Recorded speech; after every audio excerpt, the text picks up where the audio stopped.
housing, like access to food, access to education, etc., that certain communities have not had access to because of the fallout from these things. And I just had a quick question for clarifying. With the funds, I'm wondering, where do you think those should come from? Like the actual money, like is that we're raising money? Is it taxes? Like what does that look like? Well, I think what they've been doing with these different reparations committees is they're looking at, all right, well, how much has this city or how much has this town or how much has this country gained from the estimated amount that was stolen from these people, right? So they're looking at like, what is this wage amount? For instance, like if you look at during that time, okay, what was the wage amount that a hired worker would get for this same work? All right. And so we're looking at how was that wage not provided and what is that pool that is being created? And then we're looking at, all right, where can that wage come from in terms of how has that wage been applied? So there are spaces where this is very clear. I think the last thing that you asked about was the difference between liberal and radical. Yeah, please. Ultimately, the concept of liberalism is really just not Republican, right? I mean, that's essentially what it's become. I would disagree with that, but I understand that's your stance. There's a very generic concept of what liberalism is in the sense that it's simply saying that I am a part of the bipartisan mind frame, but I am not a Republican. It's a mindset. It doesn't always show up in action, but it's a mindset that says, you know, I don't support extremes in certain ways, or, you know, I want the government to show up in certain ways. You know, I know there's a conservative point of view that says there should be less government, but even though it just says that, the action is very different. The radical mind state simply is living opposite to our colonizers, which is an imperialist, capitalist mind state, and radical Blacks do not believe that that is any way for us to have liberation. Thank you for explaining that. And thank you for being very respectful. We were told to be respectful. Can you pause it real quick? Yeah. No, I kind of like her breakdown, and my sons were looking at this because they were looking at the sound bites and they're like, it was crazy. And they were like, well, Dad, what does she mean that she's a Black radical? And I like her breakdown of it. So they know who Bernie Sanders is. So Amanda Seals is right of Bernie Sanders. Because even though I agree with a lot of policies and things what Bernie Sanders want to do, Bernie Sanders is not from far as what I know, is not for reparations. He thinks in a way that, you know, if everybody does good, then Black people will do good, even though there's a disparity with Black people. So, nah. So, you know, he kind of left a bad taste in my mouth when it came to that. So she is way left of Bernie Sanders, but she's not a far leftist extremist. Like I share her view as that the system as a whole for Black people totally has to be redone, revamped, start from square one, and build up from a new perspective, because it's not working for us. So I do agree with her position. Gotcha. Yeah, if nobody else has anything, I'm gonna push play. Surrounded is now a podcast, available wherever you listen. Search Surrounded, plug in, and stay part of the conversation. You can't speed up the play rate. Anytime. Oh, listen, I listen to shit at two, like times two. Yeah, that's what I do too. I know most people don't. So I'm trying to be can't go 1.25. Come on, man. Listen, I it's up to the panel. Like I said, I'm just saying because it's a very long video, and then we're reacting to it too. So it's like I'm not opposed to it.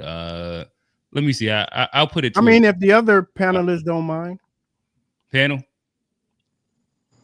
I'm good. Do what you got to do, man. I'm good either way. All right, cool. Let's see how. My next claim is that Black on Black crime is a result of underinvestment and over-policing. So you say that Black. Oh no, I want this to be regular time with him. It's one of the guys that I've seen was going viral. Yeah, because he's running for Congress or Senate. Okay. Yeah, he's running for Congress or Senate. Yeah, man, I'll get that shout out later. Black crime is due to underfunding and over-policing, essentially. Yes. I actually don't necessarily disagree with one of those. Okay. I think that, however, the government, who do you think should be responsible for the funding piece of the Black community? Should that be something that the government should step into, or should that be something that we as Black people need to handle ourselves? Okay, so this is a brand new claim. Black on Black crime is a result of underinvestment and over-policing. she's like these are solid claims. Also, these aren't like the cliche claims, where this is like fairly nuanced. Okay. This is a good. Dr. Jordan Peterson and even Thomas Sowell and several others have stated one thing, that poverty and crime, there's a positive correlation. There's also a positive correlation in the Black community of absentee fatherism being one of the root causes leading into criminality. Black males who grew up without a father are 10 times more likely to engage in criminal activity. And so I think Can I put a pin right there and ask you a question? Ask me whatever you like. What is the root cause of there being less fathers present? Bad decision making on the part of the fathers.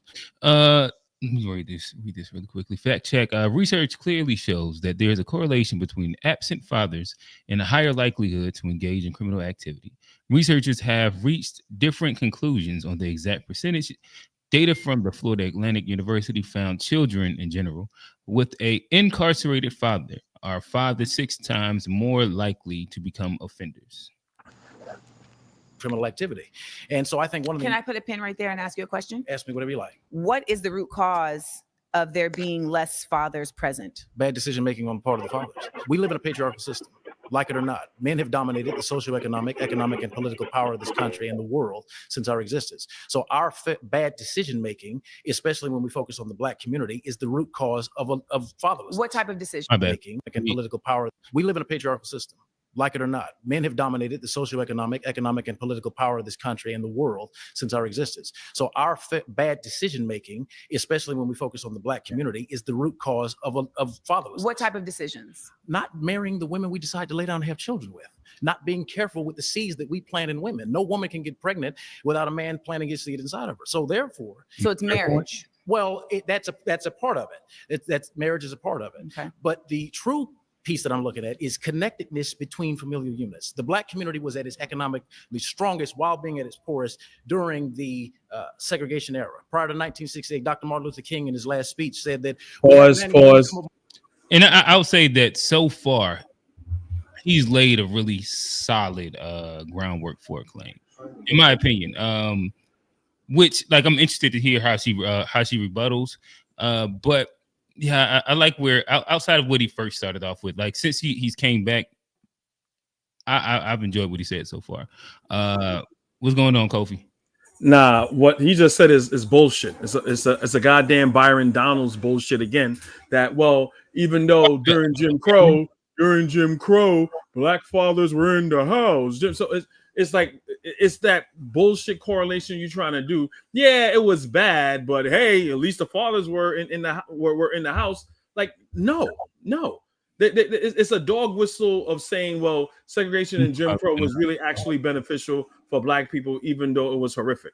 It's the same thing like Black people learned skills during slavery. I don't think that's what Byron Donald was saying or what he was saying right there.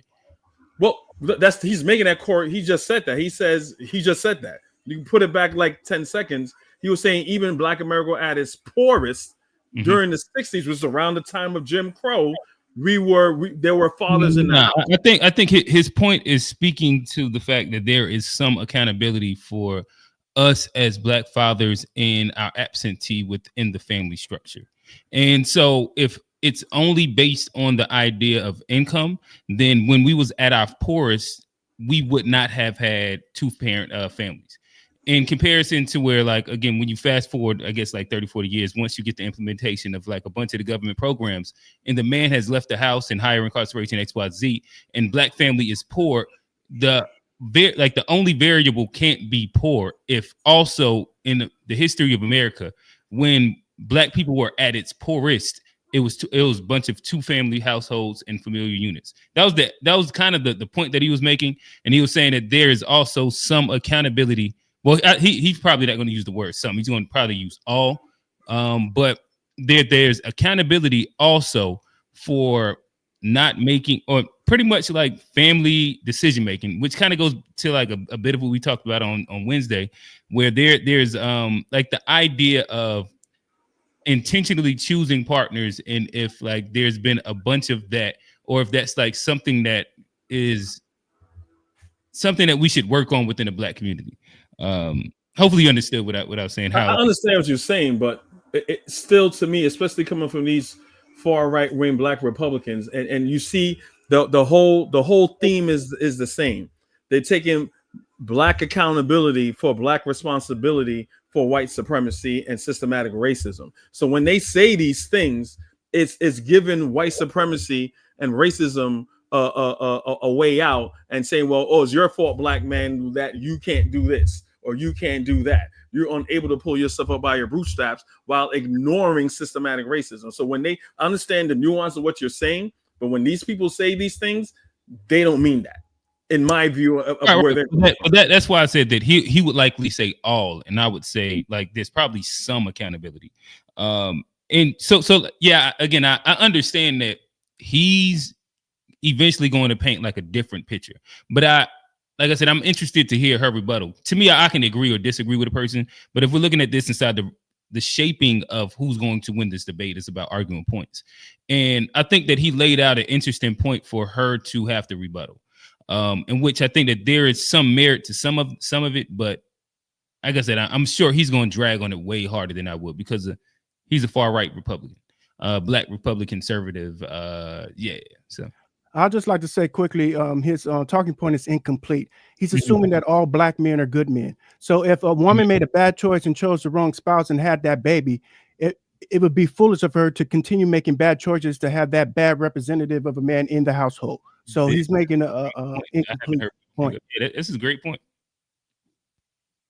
Not mad at it. More men make those bad decisions. Why is it a black thing?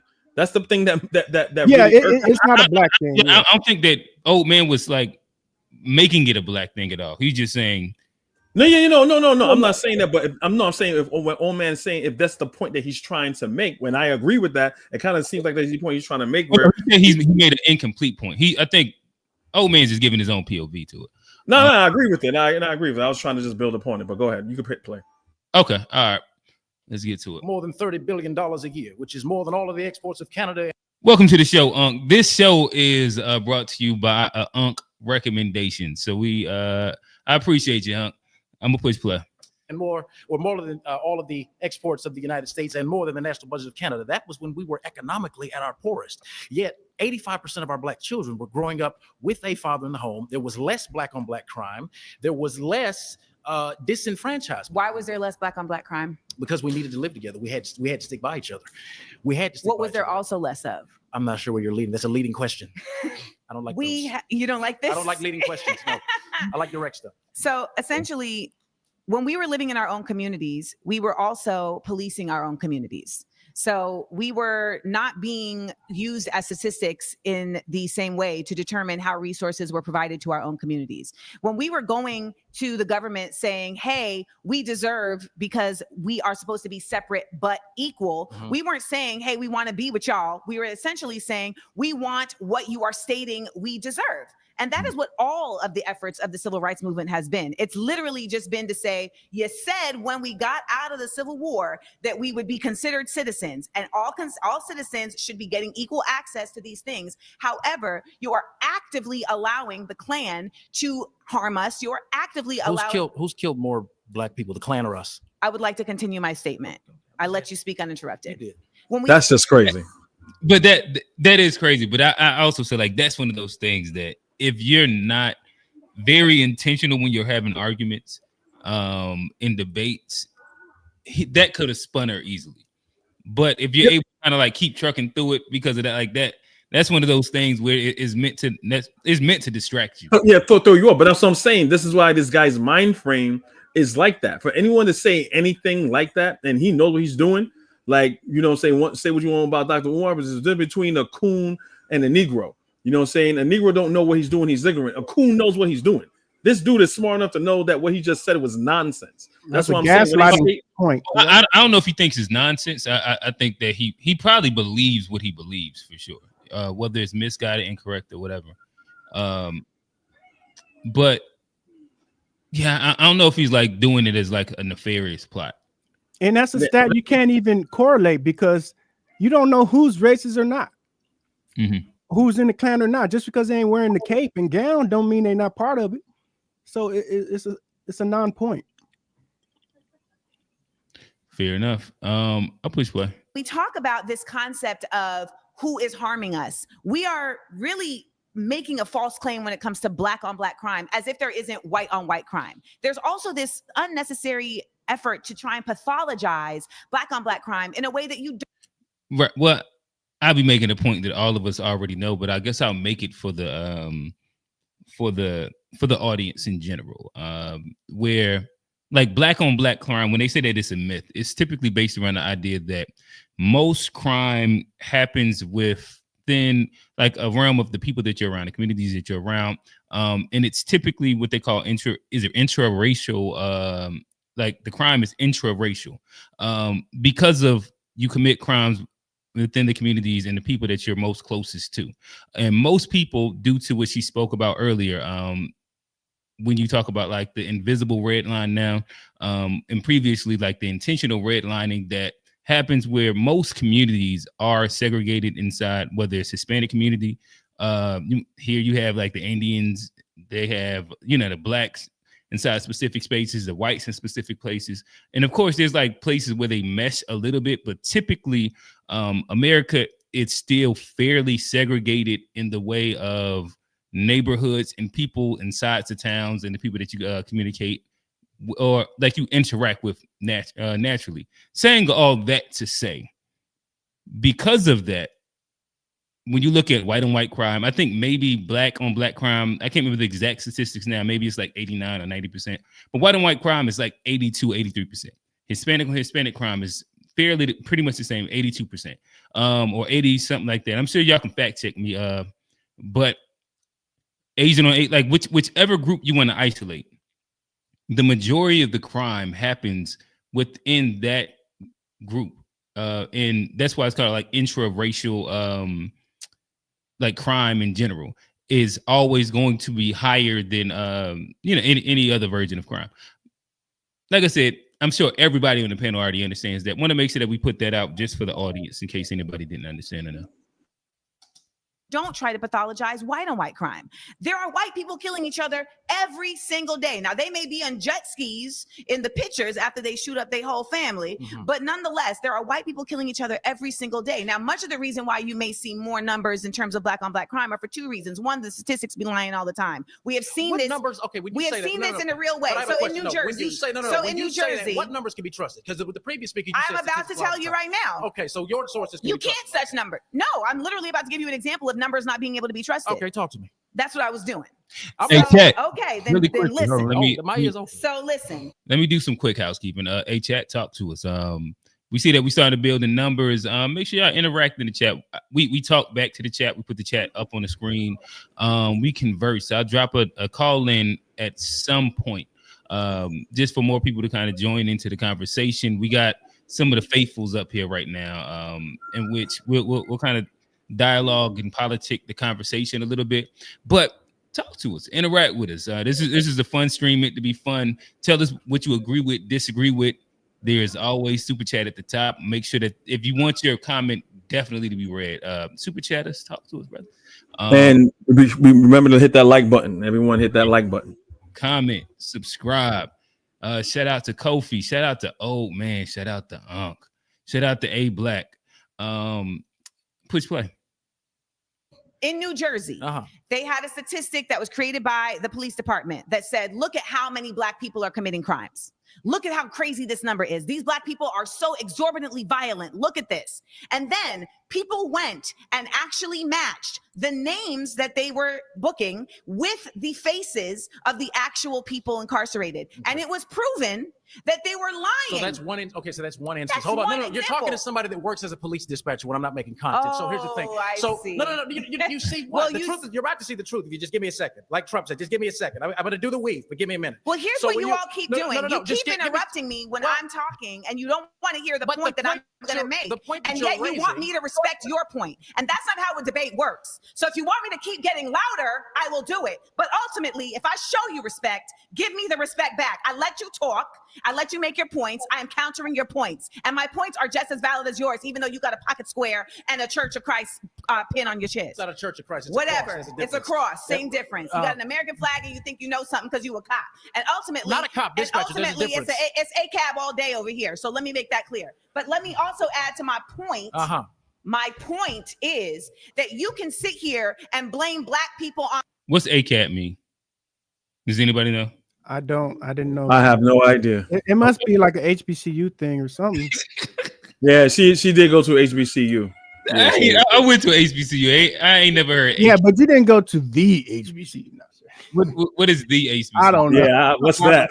I'm from California. You know we don't have no HBCUs out here. No, like a Howard or like a Morehouse or even an A&T. Like it's a bunch of them that say the in front of them. Ain't no the. Okay, Yeah, I got you. On black people all day long and not acknowledge that we are forced into. You're coming to interrupt me I again. haven't even said a word. All right, that is flagged. So I'm going to ask you to return to your seat. It's a waste of my time. Y'all just want to be seen. I don't need to be seen. This is going to be How are interesting. you? This I'm one's going to be Jasmine. interesting. Say less outfit. Okay. Thank you. So this is my thing. I think the premise of your question was black on black crime. So I think I'm coming from a place, and I guess my issue is having had my biological father all cops murdered are by a bad. black man. Shout out to Smelly. All cops are bad. That's what ACAT means. I don't agree with that, but we can keep trucking. Having had my cousin shot in the head by a black man, we can talk numbers and statistics and what the people are doing and what the white man is doing and all that. But at the end of the day, I see when my family lives on the south side of Chicago, and I think you and I both can attest to this, and I'm not saying that there are not other factors, but we know that we kill each other at a disproportionate rate than any other race. Now, why we do that and why 6,000 to 9,000 black men are going to be homicided or killed or whatever by the end of the year annually by other black men, whereas the likelihood of a black man being killed by a white police officer is less than 150 per year, we know that we kill each other at a higher rate. So I'm not debating that there are not factors at play, but because I've lived the experience as a black woman losing my father to be murdered by a black man walking down the street. I'm sorry to hear that, by the way. No worries, thank you. But walking down the street in inner cities and different things, knowing that it's more likely that my own brother will rob and rape me than a white man or a white officer, we got to be real. What's your proximity to white men in the south side of Chicago? Are there even white men around to rob and rape you at the same rate that there are? She sounds like she's addressing it the proper way it needs to be. Because it's literally the proximity thing. Black men? There are white men around. At the same rate. There wasn't a lot of black people in there, but then that doesn't justify the fact that we're destroying each other. So even if we get to the root, like we can agree on that. Okay, because I feel like a lot of nothing times liberals will justifies. argue like, well, I'm not a white people liberal. are killing I am not people. I'm not a liberal. Okay, well, I will say that people that sometimes have your stance that are against conservatives, maybe they have this claim that they're making it up, they're making up the numbers. We know that we do that to each other. So I want to get to the root of the issue. Why are we killing each other? I think the root of the issue is we've lost our values and we've lost our resilience as black people. We sit there and we talk about what the white man did and we talk about slavery and everything like that, but we have no self-accountability and say, you know what, at the end of the day, that is my black grandmother, that is my black sister, you are my black sister, and you know that a black man is more likely to rob you or commit some type of crime against you, and that's what we need to get down to the issue of. And like you were talking about earlier, like, hey, well, what's going on? You know, what do you think the answer is to one of the brothers that were speaking? I think it's the breakdown of the family. I think, like he said, because of our poor choices, and what happens is we look at domestic violence, for example. When domestic violence, women or men are even attacked, what is the first thing we say? It's like, you know what, it's not your what? It's not your fault. So that's what we do. We hold on to this narrative that, well, it's not our fault and the issues in our community are not our fault. And when the white man needs to give us something, the old white lady down the street is looking at me and I don't know why she got braids in her hair. And we focus on all these other stupid things that don't matter. We don't get to the root of the fact that we're killing each other at a higher rate than any other race. It is self-hatred amongst us. I believe that we can do that. That we, my cousin, my mom's cousin, coming from the church parking lot, and guess who stuck her up and robbed her at gunpoint? A black man. I need you to get to the point. Like, so my I can point respond. is that, no, and I'm not trying to be funny, unless like you said, we're gonna keep it respectful. Yeah, so but you're monopolizing the whole conversation. I'm We're not not trying, being okay, I'm able gonna let to. you speak, but let's not get the Yes. attitude and stuff, because you're my sister and I respect you. So I don't have an attitude. I'm being direct to you, but you're literally speaking this, and you're not going to do that with me either. Okay, so you're I'm stating your respecting point, and you've been stating your point for quite some time. So say you have the a proper reason ways. for Would me you to respond. would you allow me to respond? So that's a better response. Go ahead. The response that I have for you is Okay. that everything you're saying does not exist in a vacuum. I actually agree with you in that, yes, there has been an incredible denigration of Black worth and Black pride in this nation. I think it's also very important to acknowledge what has contributed to that. And to state that it is only Black people that have contributed to that is a false flag. So we have to admit that. So in order to have this conversation around how we got here, you can't say, oh, well, we're caring about the white woman getting braids and that doesn't matter and this thing. All of that attaches. All of that is actually a very big part of the lack of worth of Black people. I'll ask you, do you think we're resilient? What does resilience mean to you? Do you think we have to be perpetual victims, or do you think that Black people I think that those are two different conversations. I think that the concept of Black people being victims is really trying to not provide accountability to where the root problem for the actual cause is. And if we keep saying that somebody is a victim and that doesn't mean that the other person should have to actually have accountability, then what are we really doing? You can do both. You can be a victim and be resilient. How do we do both if you stay in the victimhood? That's my question. But your statement about Black people staying in the victim place is also your point of view. But how do we rise above it? We continue to rise above it by, one, pouring into our communities with mutual aid, but two, by simultaneously making sure that we are challenging the systems that are in place to impede us. We have so many opportunities where we are trying to do mutual aid, and those things get disrupted by folks who want to have capitalist gain, by folks who want privatization. We used to have all these mom and pop businesses in our communities. There's over 3 million Black millionaires in America right now. You are an intelligent Black woman that is successful. That's irrelevant. No one's stopping me from doing anything. I'm an intelligent Black woman that Many graduated efforts and have tried to stop me from doing what I do. We are not all equal in our Can capability. you pause it real quick? I want to say something real quick. In our ability to be invested in by others. I agree with We you. are not all equal. Yeah, like with conservatives, they have this thing where they don't see the glass ceiling. They see through the glass ceiling and say it's not there. So, and again, it all just goes back to accountability to Black people and just ignoring white supremacy or downplaying white supremacy. This is all their MO that I want to see. And it goes to a white trope. It's like, oh, why are Black people are able to do what they want to do? Look at Oprah. Look at Michael Jordan. You know, they always use these one people scenarios to say that, well, oh, it's possible for all people, saying that, well, the struggle that they have is really not, you know, that they have is minimal because look what they did, without really going and diving deep into the odds that was against them to get to that level. The, you know, certain things that they pretty much had to do that's probably unethical for them to get to that level. So I just wanted to say that it's a very disingenuous white supremacist argument that Black Republicans repeat. Gotcha. Equal in our trauma. Are we resilient? We can't say because it is a false equivalency. I believe that every Black person has resilience. We keep trying, but we keep trying to cause. I'm so sorry. You've been voted out. I don't know where I would land on like who won that conversation. I guess it's closer to a draw because I don't think that they really was able to flesh out a lot. How was that a draw? She said a lot of lies.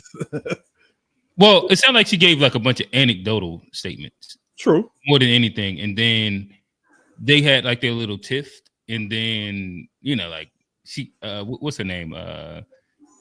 Amanda Seales, she kind of like ended the conversation, like driving her point, then he voted her out. But like most, like I can't like argue if your grandmother got robbed by a Black person. Yeah, I can't she's just telling her story. That's but that doesn't mean that's a Black. That means that's a problem for Black people. So if you agree with the girl that came up, which she's Nigerian, she's Nigerian, right? I wish. Yeah. No, I'm just letting you know if we don't get through that, right? But she was born here or raised here. But if you agree with her, you're basically saying that all Black people are prone to do that. That's basically saying So again, like to me, the way I judge like each one of these small little things aren't if I agree with their points. I'm just saying who argued their point and either rebuttal better the claim of the other one or made a better claim inside the moment of whatever the topic is. Like the claim is false. But what I'm saying is that they didn't really get to that point in the conversation before they got out. So it's like it's hard for me to judge who quote unquote won it. If she presented anecdotes and then they had a tiff and Amanda Seales didn't really walk down the line of being able to completely dispel what she was saying. The reason why it didn't even get to a point of debate. The reason why it got so heated is because the girl was just basically telling her story. Right. And then because it's so personal to her, any kind of rebuttal is going to offend her. So that to me, they didn't even get to the debate stage. You said exactly kind of what I was. Okay, so that's what you're saying. You're not really basing it on the who was right, who was wrong. It was basically who was able to hash out their ideas and pretty much like it's like actual like if I was judging a debate, you know what I mean? Like if you judge a debate, it's not about like it as the judge what you personally believe. It's about who or right or wrong. Yeah, right or wrong. It's about who was able to defend their claim better. Gotcha. I got you. And you know, like the whole fallacies, and you know, we ain't got to get into that, but yeah, I got you. Yeah. first, I want to kind of get rid of this like right left ordeal. I really want to talk about just like our own personal views and what we've experienced, what we've seen. And when it comes to your claim about black on black crime, I really do believe, and I think a lot of people here do believe, especially based off of personal experiences and everything, that it is just lack of accountability. In the Black community, we need to start taking responsibility for our actions and stop pointing our fingers at other people and the white man. Because to be honest, why can't both happen at the same time? Both are causes. Because you got to clean your own house before Both you are go complain. why? Because. And I'm glad she said that, because it moves her away from like having to be like defending inside like a primarily liberal space where, like you said, there is accountability, but then there's empathy because of whether it's the underinvestment, the over policing, XYZ. It gives her a whole lot of wiggle room, in my opinion. If you're dirtying my house, if you keep pouring shit into my house and I'm cleaning it, why can't I do both? Why can't I clean my house and bar the windows from you shitting on my house? Because it begins with responsibility within us. If we're like, okay, oh, the white person's doing this to me, the white person's not, we're not going to ever come to the core of the issue. They are. We need to take responsibility. And it's not even just the white person, because now we have seen very many races, people of very many backgrounds that are actively participating in the effort to keep a working class down. Like that's absolutely a fact. It's not just white people. So I don't attend to that. But I will say the reality of there being systems in place is real. Over policing is a real thing. You know what's also been really real is the effort of violence interruption in certain communities, right? So we've seen this in Detroit, we've seen this in New York, we've seen this in Baltimore, where there are communities that have said, what we're going to do is we're going to be like a neighborhood watch for our community, so that before the popo even come, before 12 even rolls up in here, we're going to actually put ourselves in between the conflict and calm it down. And that has been incredibly effective. But you know what? It's not funded. It's not funded. And you would think that like city councils and mayors and governors would say, shit, you know what? This is going to save us so much money, because why? Taxpayers keep having to pay for the fault of these police officers. And even though we say, well, only a certain number of people have died, that doesn't dispel the fact that a large amount, more Black people are imprisoned than any other group in this nation. And that is not by accident. Again, I started with accountability, and it just seemed like But I disagree with you. I don't disagree with you. Because here's the thing. Look at our media. Look at rap. Look at what we're glorifying. Right. We're glorifying violence. Who's we? Who's we? The Black community. Who controls the distribution? Who controls the distribution of these sources of media? And who takes it in? Listen, if you're okay, so let me put it in this context. If I have a company, right, and you guys are my employees, and I determine what you get to eat. But it's also interesting because the biggest consumer of hip hop and rap music isn't Black people as well, and that's one of them easily dispellable straw men. But it sounds like she's about to go. Like he kind of put himself in an interesting box right here. But eat every day. That's also going to determine how you exist in this company, right? Like if you come to work and I say the only thing you can eat is processed foods and fried foods, and you're not going to get to have the best vegetables, etc. What's that going to affect? Your health. That's going to affect your ability to operate, etc. This is how the United States operates. There's a lot of us that don't want to admit that as much as accountable as we want to be, all of our brains also don't operate the same way. Some of us are much more apt to be indoctrinated than others. That's a fact. There's a 1% of people that knows this. There's a whole show called Mad Men that's about advertising, etc. And if we don't acknowledge multiple things at the same time, then we simply cannot stop it. We can be as accountable as we want to be. And I hope that if you're right, because I hope you're right, I wish that it was a situation where if Black people could just be accountable, then nothing else would matter. But unfortunately, that hasn't been the case, because we have seen when we have Black Wall Street in Tulsa and we have Black Wall Street in Durham, that when we actually do hold our own and build our own communities, they will still come and run it down. Boss, you've been voted out. Please return to your seat. That was a dog walk. Yeah. Oh my God. Joshua. Hello, Joshua. Some of these you need to speed up because they don't really have points. Oh no, we at 0.25 right now. Oh, you are? Okay. Yeah. I have two claims I want to settle. So I'm originally from New Orleans, right? And I've seen Black on Black crime my whole life, right? Yes. I don't believe it has nothing to deal with the police. It's more with the community, because there's a lot of pride that's in that city, where to the point where this person can't tell me nothing, I'm gonna kill him, I'm gonna take him out. Yeah. Is that simple in New Orleans? Yeah. Now Cali is probably the same way, but I feel like every state is different. You probably the way how your belief is might be right? But in New Orleans, it's a little different. Also, my second claim is this: we proclaim so much about Black Lives Matter, but when it comes down to a white person killing a Black person, it's a big deal. It just don't make no sense to me. Do you know what the statement Black Lives Matter is actually stating? Yeah, well, just started off from George Floyd. Oh my bad. We'll walk this in a second, but I did tell, what is it, Oogly Doog? He has this statement. I'll throw this to the panel. What time is it? We'll try to spend under 5 minutes on this. Matter of fact, we did 5 minute. I mean, Crew, if you want me to, I can tell you the real good ones. I want. I'm gonna read it and then you can hop in, and then whoever else wants to hop in. Says there are plenty Black success stories. We had a Black president that white people elected. My bad. That white people elected. None of you can define one way Black people have it harder systemically. Fellas, is this a troll question, or did he just get here? I don't even want to respond to this foolishness. It's just like I don't even know if he's in America, if he's he's commented multiple times on here. So like he didn't just hop in the troll. Well, I don't know if he just hopped in the troll or not. But again, I throw it to y'all if y'all want. I'll answer it. Redlining and okay, what she addressed? She addressed it redlining, which was systematically done, right? That lowered on Black people's property value. When you get loans from the bank, our loans are at a much higher rate, right? When to your property, when you want to sell your property, she gave an example. I know she did already about appraisal. Like when it's a black family with the same type of house, it's appraised at a lower cost. Same house, they take down the Black pictures and all the Black art and put up white pictures with a white person and a dog, and they get appraised higher. I can keep going on and on, but you can use like redlining, and then you can associate that now to where like within Black neighborhoods, the schools, the public schooling. I think they talked about this earlier. When it comes down to the budget and the funding, that they have underfunded schooling as well. That's very systematic. And currently what's going on in certain places, a Black person that has the same kind of like a property in one neighborhood is paying like double what a white person has with similar I can't describe, but similar land. Mm-hmm. You know what I'm saying? Yeah. Okay. Yeah, there's a bunch of mortgage discrepancy is what I'm trying to say. Yeah, there's a bunch of ways that you can kind of walk down, even inside present time. And if we're not even getting into how historical things impact today, again, generational wealth is a very easy one.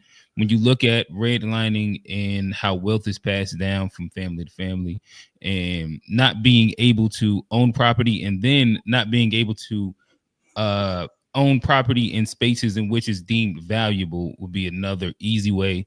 As when we speak about old money and who's going to and how they're going to a lot of these institutions, it's that old money adage. But yeah, as well as names, so quote unquote Black names being discriminatory. They've done this. I realized this like in the 90s, even up today. You know, you could have a Black person go for the same job, have the same qualification, but if the name sounds too quote unquote Black, they'll go with the white applicant. Yeah, shout out to Indeed and LinkedIn. There is a bunch of studies that kind of show, as he said, the discrimination with hiring practices with innate Black sounding names. Shoot, DEI was supposed to be a benefit to us, and systematically it wasn't. So how is that not systematic? Well, yeah, I think that, I guess it again, we all right, we got 2 minutes left. All right, cool. Or it looked like about a minute. So DEI will be another example where on average, the biggest benefactor of DEI was white women, but the person that has been hurt the most has been Black women and Black men. Black women first, which is like an interesting thing. So they're being hurt by the release of DEI, even though they weren't the biggest benefactor. Like that's such an interesting concept in itself. It's crazy. Nation of it. But DEI did hurt Black people in general, because the face of DEI is always a non-white person. So that goes for Black people, LGBTQ on people, anybody that's not a white, straight Christian male, DEI applies to. They created a systematic thing that is under the brand of Black liberation and diversity and equality and equity, and did the exact opposite.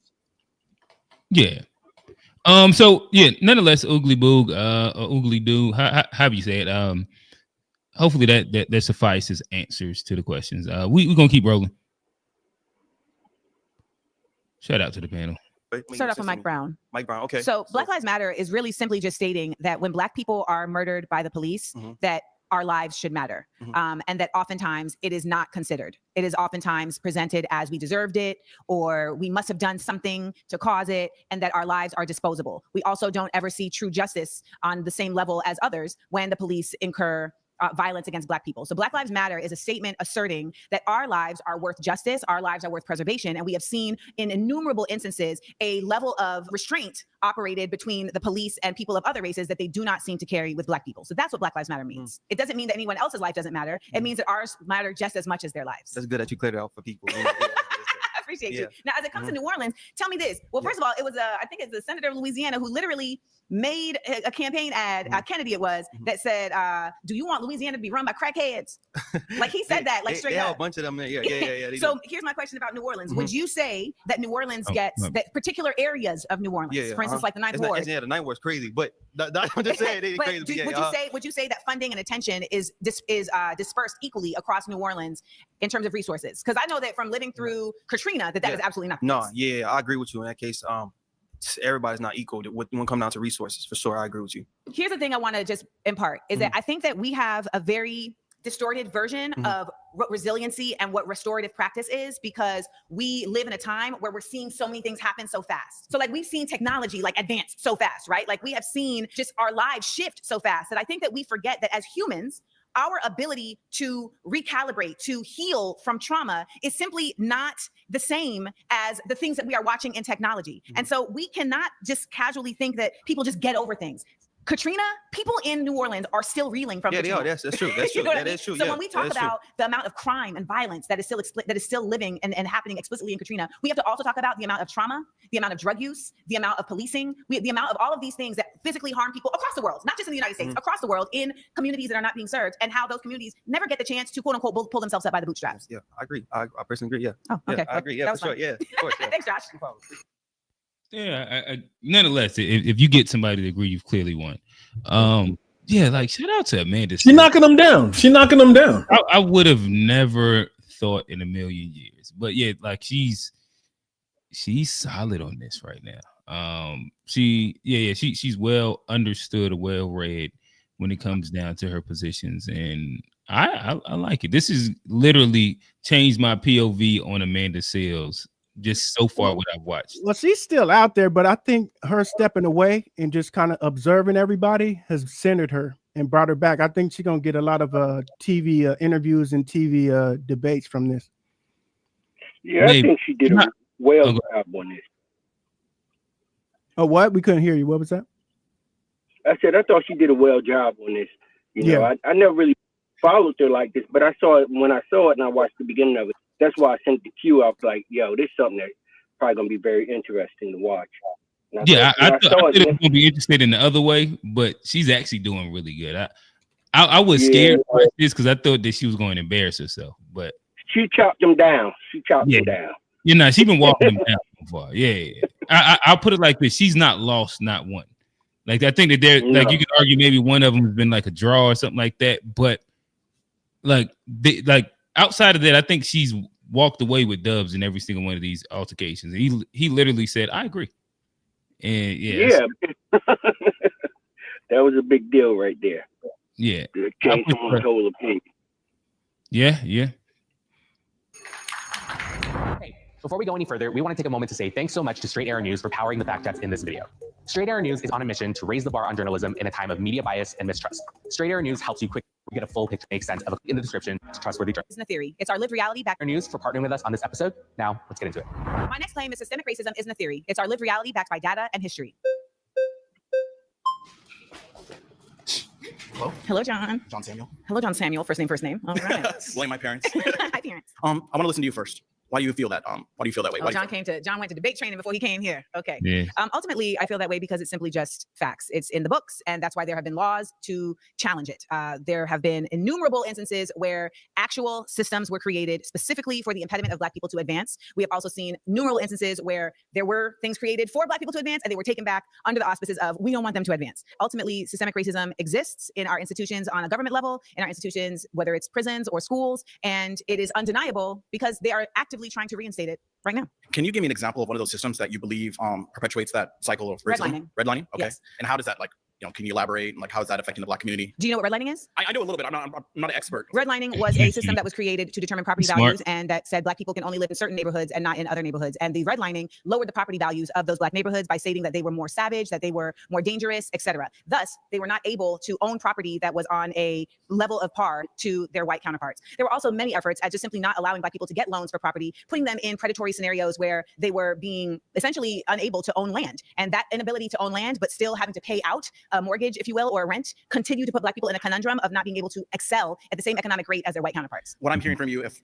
I'm hearing correctly, is it feels like in the United States that for a while we kind of established these systems at their foundation, and they've continued on, and they've continually just oppressed Black people, and we haven't dismantled them, and we haven't done much to them, so they continue to complete the cycle. Is that what I'm hearing correctly? Well, in many of these systems, they have been dismantled.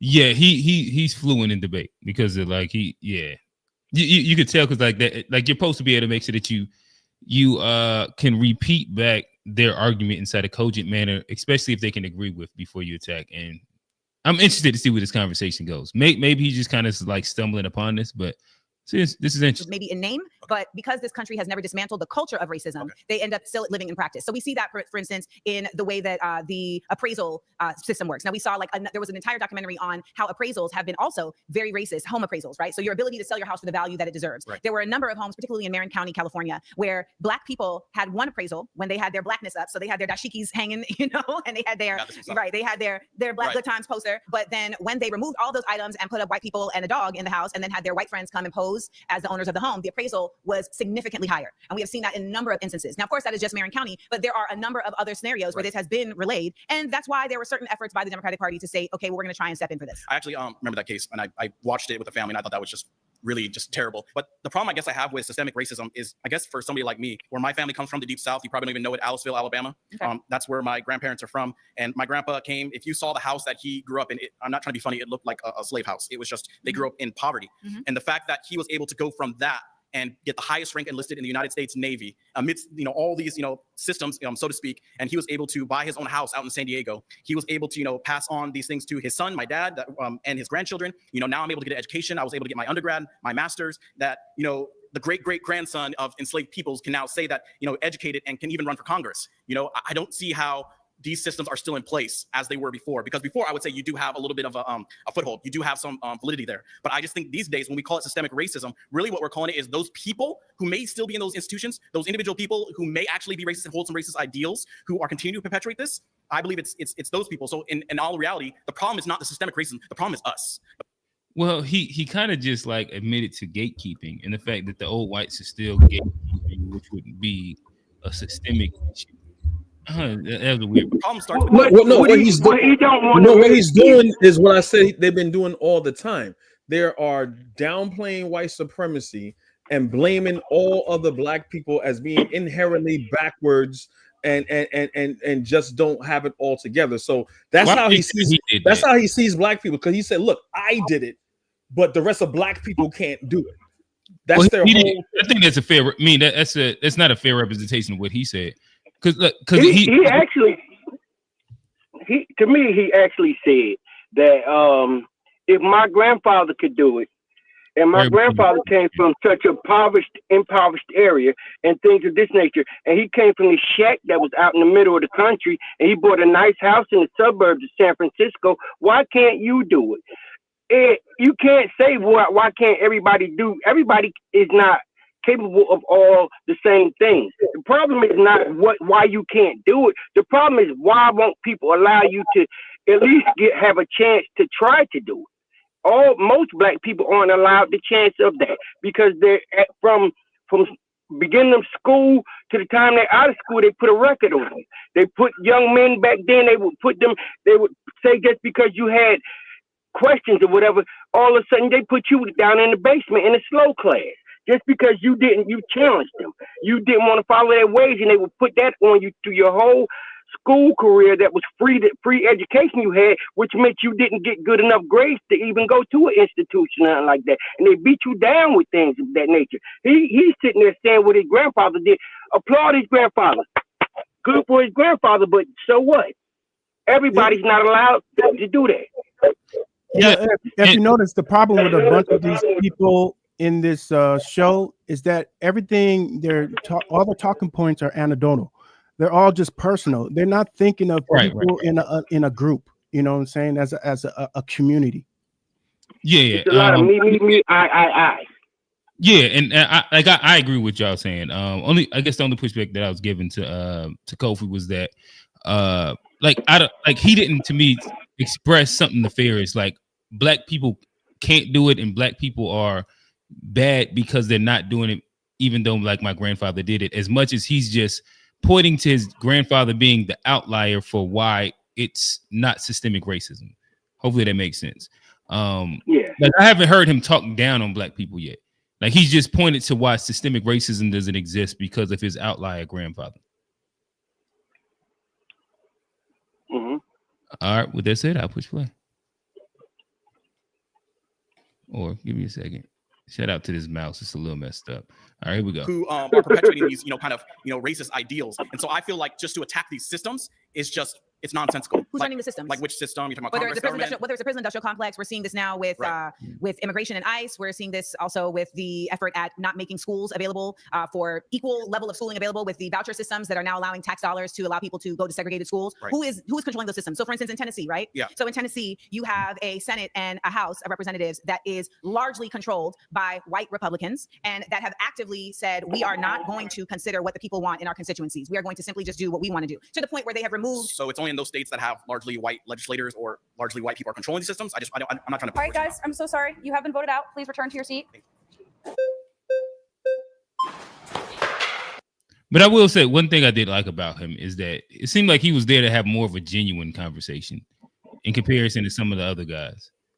Because it sounded like he wanted to make sure he understood it. That's why I thought he was like debate ready, to where he tried to frame whatever she said inside like the most genuine way that she said it, and gave her a chance to expand and like elaborate on whatever she said. I'll push play. Oh, Lord. So to go back to your claim, you basically said something about Tennessee and how they said what exactly said they are not in favor of what their people said, or? Yeah, Tennessee has actively said, we're not really listening to our constituency. We're not even going to allow them in the gallery when we're voting on certain issues. So for instance, like when it comes to like guns in the classroom, like the constituency very largely said, we do not want guns in the classroom. And they were like, well, we don't care. We're going to do it anyway. We've also seen them actively silence members of the House of Representatives who are black and not silence someone who is doing the exact same action, who is a white woman, Gloria. Shout out to the Justins. You are right, actually, on this aspect. I did actually remember a time where two black Democrats, I believe, were actually not allowed to speak. And that was interesting. And I found that really insane, considering their representatives. Can you pause it real quick?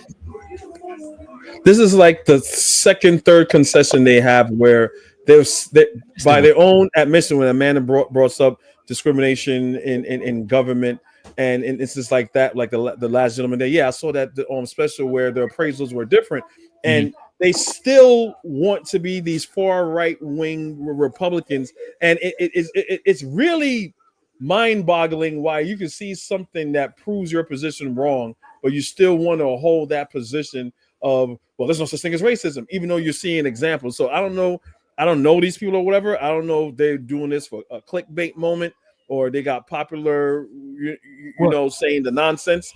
But I don't know if they're being genuine or disingenuous. I just find it very odd. To me, when I listen to it, I actually appreciate that, mainly because to me it feels like they're not just doing a shtick. Where if you can admit to like like you said, give some concessions inside a debate or argument, especially with all these cameras around, it seems like you're there to have like a more genuine back and forth in comparison. What was the big muscle dude and the dude with the Zion thing? I remember that guy. Yeah. There's a couple people here that they're not here to have a conversation or to have like a genuine back and forth. You understand what I'm saying? In which with these people, like there is a bunch of people that's whether on the left or the right, where through a conversation, even if like they don't move completely off the point at this moment, like you can give them something to sit with that later will kind of like be like a seed that grows later. And to me, like when somebody's making concessions, to me that it seems like to me, I look at them as a malleable person. No, I get that. It's just that around here, he's trying to debunk her point about systematic racism existing, right? But he's admitting also, he's like the third person to admit that they've seen instances that they were like, wow, racism is real. Right, you know, but I'd have to hear trying to debunk it. But he might try and use like the outlier thing. Like it's a bunch of ways that you can agree with a point and disagree with like the totality of it. I.e. like because they try and do the anecdote thing. Like I don't know. I have to keep watching it. But to me, I do think that at minimum, it's a sign of good faith in a conversation when people can give concessions. Okay. What I took from it is that a lot of these people aren't really Republicans. I think they definitely don't fall under the lines of Democrat as far as it's being represented nowadays. So I think they're trying to figure themselves out, but in the meantime, they're just saying they're Republican. Under in which I think that there's a mix of, and that maybe that's a bit of it where there's definitely. I totally disagree with that. No, Democrats do not talk any of these guys. That's the very core. I didn't say the Democrat. He said none of them was Democrats. He said my bad. He said he don't know if like they're all like staunch Republicans. And what I was going to say is that I think that there's a spectrum within this group. Definitely, as you see some of them come up, where like there's some people that's like far right, and you can tell them like clearly if you have like a Zionist chain on, like you're far right. You're like you completely bought in. You're one of them guys. But then you have. I think he was trolling. Trying to have like some genuine conversations, and like I'm here to enjoy that part personally. You was about to say something? No, I was saying I think the guy with the chain on there, you know, he did that to troll. He wasn't there. He wanted somebody to say something to. He's like the guy that goes into the soul food restaurant with the MAGA hat on, the black guy with the MAGA hat. Wants to argue. Oh, you know, that was it. That's it. These people are they some of them, you know, I don't know if they really believe in what they're saying or what they were saying, whatever, but it just seemed to me like she made a lot of sense, and almost none of them came. They just came to argue something that they saw, and all of them see that it's there, but they don't want to see it until they get that nice stick put across their head. Then they understand. But until then, they're gonna believe in their fairy tale world that they live in, and it's not a Democrat or Republican thing to me, because I don't feel like either party is for any of us that's in here. If you're a middle class person, you don't have a party. The Democratic Party is for the poor. The Republican Party is for the rich. None of us are uber rich. We're just middle class people, and from us being middle class, we control all this.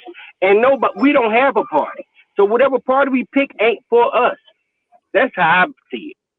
Agreed, Unc. Agreed. All right, I'll push play. So no, I totally can get where you're coming from, but I don't think that's a institutionalized problem where it's a law per se. I think it's more so a personal vendetta in a way. What's the difference if you are a lawmaker and you're exacting your personal ability, your personal choice through impediment of law change? So if we're going to go based on systemic racism, it has to be institutionalized, which means it has to be written into law, made public. When it comes to that aspect, that's not necessarily made public by law. That's made public by choice and actual discrimination by person. So I can give you an example in Tennessee. Okay. So for instance, in Tennessee, we can say that they are put into law that now tax dollars, the public tax dollars will be supporting voucher systems. The voucher systems for the schools allow parents to choose whatever school they want their child to go to using taxpayer money. And these schools can be private schools, and private schools are not in any way limited from creating systems of segregation. And this is actually how segregated schools was carried out previous to Brown versus Board of Education. So this is a systemic example. We also can acknowledge that systemic examples come from not always it being written into law. And I think that is a real straw man. Man, she dog walking. That was a great example right there. This is good. Shout out to me. Look at his face. No, look at his face though. Look at his face. And to me, I gotta hear his response. But from what I've gotten from like him, it seems like he's there more so. Let me see how I can frame it. I don't think he's there to learn, but I think he's open to hearing an opposing opinion, and that's why he was able to give like that concession earlier. But maybe I'm wrong, and he's going to jump off the ledge with this next part.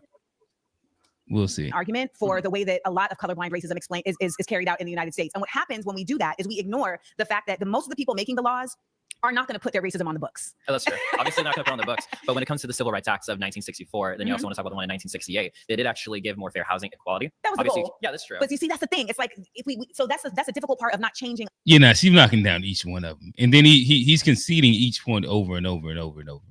it almost make you feel like he's up here posing as a Republican, as a Democrat, just to make her look good. Because like she's knocking down each single one of them, and he's agreeing with it.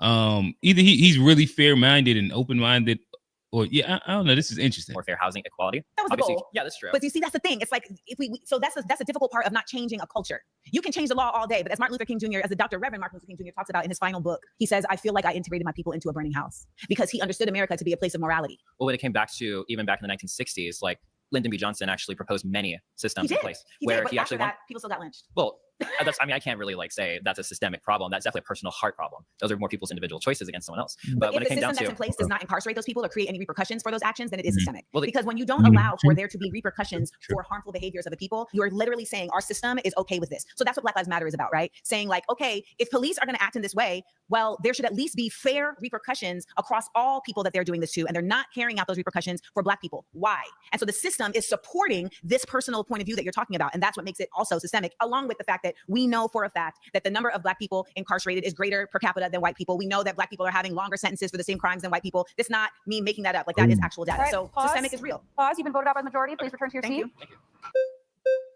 Yeah, like she's got a couple like flawless victories. That was definitely a flawless victory.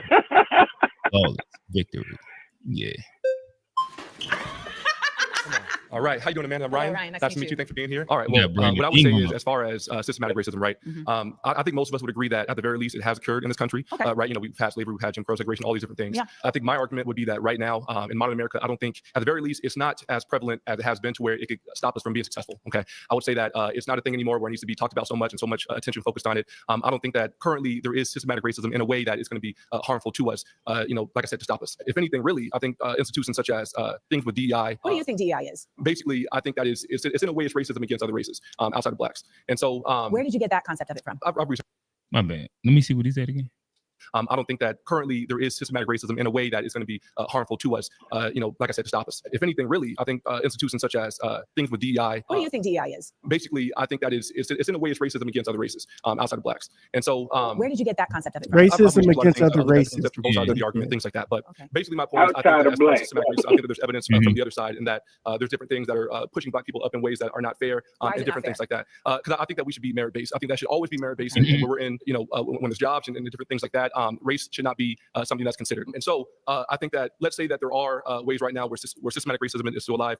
Again, it's not holding us back to a point where we can still be successful. We've seen so many examples, you know, today in modern times where Black Americans can, you know, there's no opportunities that I have that a white person or that a white person have that I don't have. I believe that all Are you sure opportunities. about that? Can you actually say that? I would say that I have every opportunity in this country to be successful, to do what I want to do, and to stand on business that every other race has. Absolutely. And do you have the again, same support? Even if I don't have the same support, I can do what I got to do. Do you have the same support? I probably have more. Do you have the more same support than community others. support? I have excellent community support. Absolutely. Lucky for you. Sure. Yeah. Where did you grow up in a lower income, middle income, high income community? It was middle income. Okay. Yeah. So again, I think that even those who grew up in very needy situations, right?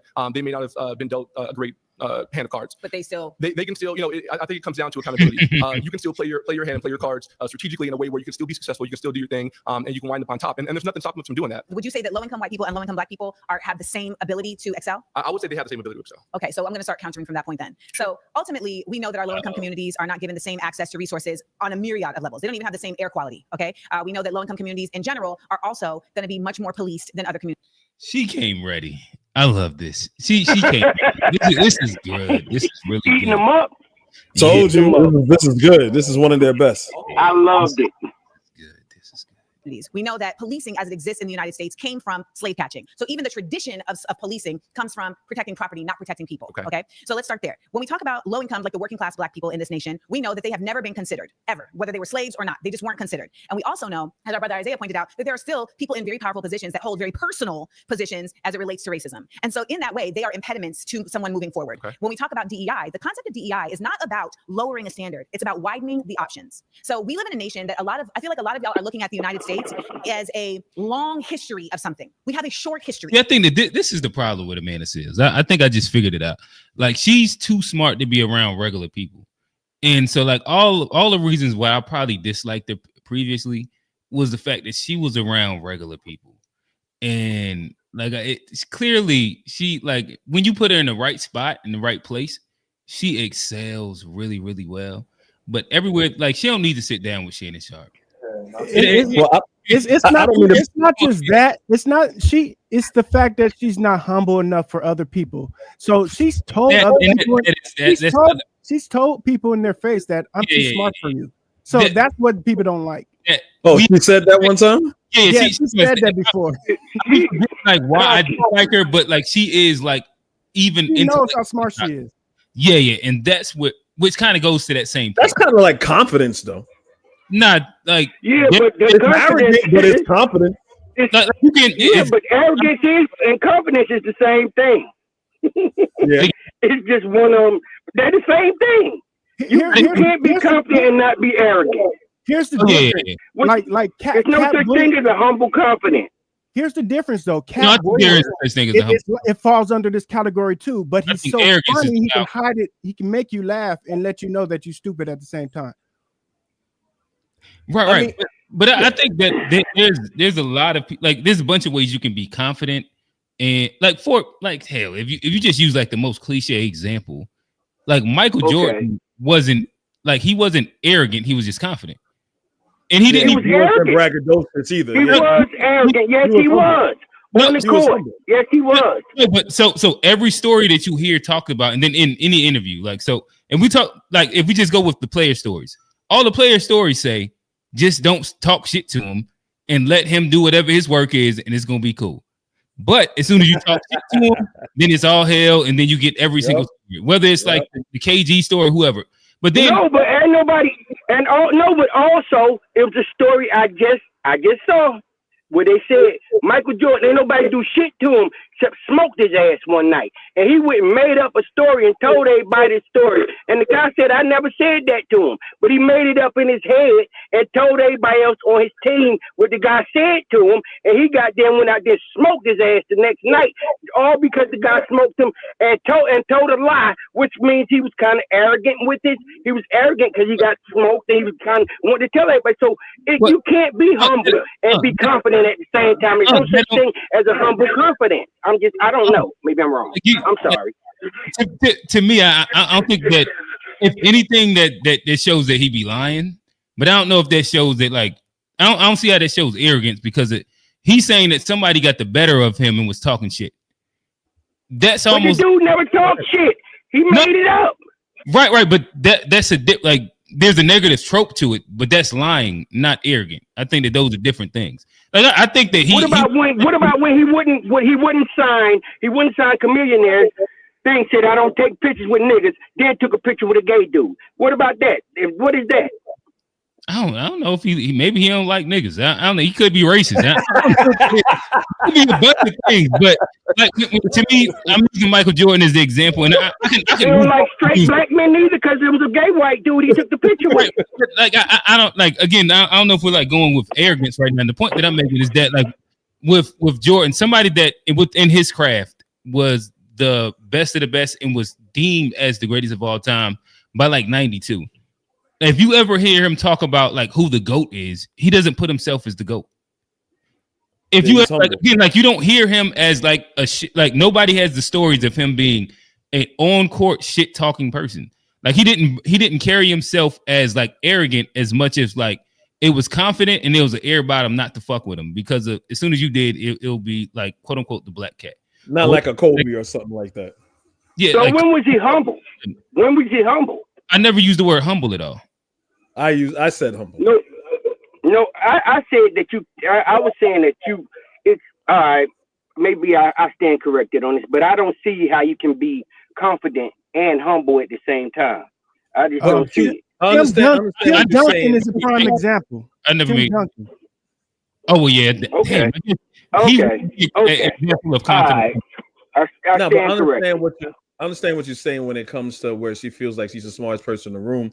Again, I'm not the smartest person in the room or whatever, but when I'm confident in knowing what I'm talking about and people don't have an idea what they're talking about, and I checkmate them on obviously something that is clearly a fact, yeah, I'll get arrogant and you know what I'm saying, and I'll do my little dance in my head knowing I got the upper hand.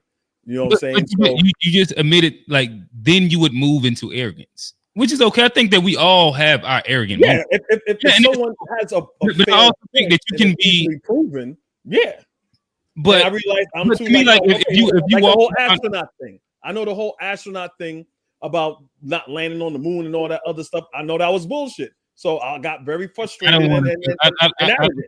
listen. Let's not do that. Let's not do that tonight. I don't want to walk down that line. Y'all can have y'all debate about that. Hit play. Hey, but I'm not gonna respond to that. I love you, Unc. Oh yeah, I forgot old man. I'm good. I'm not responding to it. This is Amanda. This is Amanda. She's the person that will dig the ditch, throw you in there, and throw all the dirt on top of you. That's what she is. And people can't take it. Maybe. She'll bury you. I think, to be honest with you, I think that what it is because she's a female. That stands out more than anything. A lot of men hate smarty arty females. It gets on their nerves, and that's one of the key things. She's confident with her arrogance, and she has no chill. She never has chills. Even now, she don't have chill. She's just doing it calmly. She has no chill factor. And from her being as smart as she is and knowing as smart as she is, most men can't stand that because most men don't like no smarty-arty, think I know everything woman. Yeah, but she also has problems with women too. Like Issa Rae done kicked out of white parties and shit. Like she just her own different little thing. But nonetheless, I think that right now she is this is definitely the right format for her, where she's showcasing at least that part of her inside a really, really good way. Yeah, we don't want to turn this into too much of a man bashing. She's doing a good job. Shout out to Amanda. I'll push play. All right. For 400 years, there was slavery. Black people were not even considered whole humans. We were 3/5 human. After the Civil War, during Reconstruction, Black people were then subjected to the Black laws. The Black laws were specifically for Black people. The Black laws incarcerated Black people at such an exorbitant rate that they were able to get another slave labor force through the 13th Amendment because you had Black people that were serving entire life, like months-long, years-long years-long sentences for jaywalking. Okay. So when we look at these things, we act as if, well, why can't we just get over that? That's 2 generations previous, okay? So if a father in the early 1900s was incarcerated for 2 years, how do you think that would impede their family from being able to grow, right? Sure. Now you're affecting the ability for their children to have 2 parents in the home. You also now have a mother who's like incredibly stressed and may have to always be working, so she's not even able to parent, etc. We also know that there is a continued effort in this nation to not have Black people know the history of this nation. Like our good sis here was talking about, like, we have resilience, but this nation actively works systemically to keep that from us, right? We look in Florida at the laws that they're passing to not allow education about our past. And we know that if we don't know where we came from, how can we know where we're going? Sure, okay. All right, I'm so sorry. Okay. That's flags. Yeah. Okay. Another dub. Hi again. We cool now? We good. I think Oh Lord. It don't last long. Don't worry. I got something to say. About them. Go ahead. Go ahead. Let her talk. We're kind of looking at the same side of the same coin. And I think we both want the betterment of the Black community. And I think we're maybe coming from it from different ways. And so I do respect your position to what you were saying as well, that there are certain things and powers at play. And I've experienced racism firsthand. A lot of conservatives try to act like, oh, there's no racism in America. I absolutely believe there is racism in America. I believe racist people exist. I just don't think that the systems as they stand today are inherently racist because I've seen too many Black people overcome. And I just feel like a lot of times what's left out of the dialogue is self-accountability and like self-will. We talked about how we were 3/5 of a person, but now we are 100%, I guess, according to the law or whatever, a person. And I feel like at the end of the day, if you wanted to walk out here right now and decide, you know what, I want to change my career, I want to do that, you can. And that's why so many people and Nigerians come here and Indians come here and so many people who are not white, who are supposed to be discriminated against because they're not white, they come here and they become doctors and lawyers. Why? Because to your point, there's community. There's a sense of pride about, you know what, I got to go honor my parents back in Nigeria. I am part Nigerian. I have to go honor my parents. I have to go honor my elders. They're not twerking and shaking booty. They're getting sick. Oh, God. The Nigerians I know ain't doing it. They are literally from Africa. They're doctors twerking and shaking booty. They can shake because they got the money to back it up. But do you see what I'm saying though? We have to be honest, Amanda. As a fellow daughter of an immigrant, right? So my mother's from Grenada. My mother did come here and was able to work and was able to get green cards for folks. So shout out to my mom. There's a very big difference in growing up somewhere and coming from a place where you are the majority and where your people are running the show than being somewhere where your people have been subjugated the entire time your people have been here. But your mama came here and she wasn't the majority. So how did she succeed? She succeeded because she came here with the fortitude of coming from a place. Her resilience, right? No, but let me say what I'm saying. If we don't acknowledge divide and conquer in the United States, we are having a pointless conversation. I agree. We have to acknowledge that there is a concerted effort at divide and conquer in the United States. We're literally watching it happen right now with an effort to divide and conquer and have Black people fighting immigrants and have Black people saying that immigrants don't matter. So fighting white people. White people is stop. Pause. You gotta pause it there. You gotta pause it. I think we got like 10 understand that seconds there left should on be the egalitarianism. There should be We equality. are becoming the new white supremacists. We because are. we've been We putting them on a are. pedestal. We are. We feel like we can't We do are. anything. No, it's not that we're putting them. It's not that we're putting them on a pedestal. Well, it seems like they just gonna let them keep going. All right. I want to, because this is how this panel is. I'm not gonna mention the person. They came in making the accusations, right? And this is what we have to acknowledge and capsulize this moment. It's gonna be a better moment than what Amanda Seals is just doing right now, like how she's checking certain immigrants or people that was born here that's first generation or second generation. Again, before, because you was talking about the diaspora wars, right? Which is a white supremacist COINTELPRO ideology. Before this happened, all black people, because we're all black people, it was your mentality and how you saw yourself. Once you're in this country, how you saw yourself as a black person in this country, no matter who you are or where you come from. It doesn't matter where you come from, because there's a long list of so-called FBAs that are fucking coons. So being here doesn't automatically make you on code, and we all know that. But what Amanda Seals is also saying is, like, you as an immigrant that's coming here, it's up to you to understand these things. So all I'm saying is, if you have black so-called FBA, so-called ADOS, so-called people that's been here and they don't fucking get it, you have people that have to learn the truth about it, because there's a lot of propaganda and a lot of lies out there. So that same grace you would give your own fellow black person, you have to give that grace to an immigrant that may not know. He may get with a whole bunch of FBA Republicans, so he's gonna say these things. It has nothing to do with where they're from. It has to do with how intelligent they are and if they're able to receive information. And it has nothing to do with where they're from. Obviously, we see this dichotomy because you have Amanda Seals and you have these idiots. So that's all I wanted to say. You can let it play. Gotcha. All right. I jump in at the end of this. All right.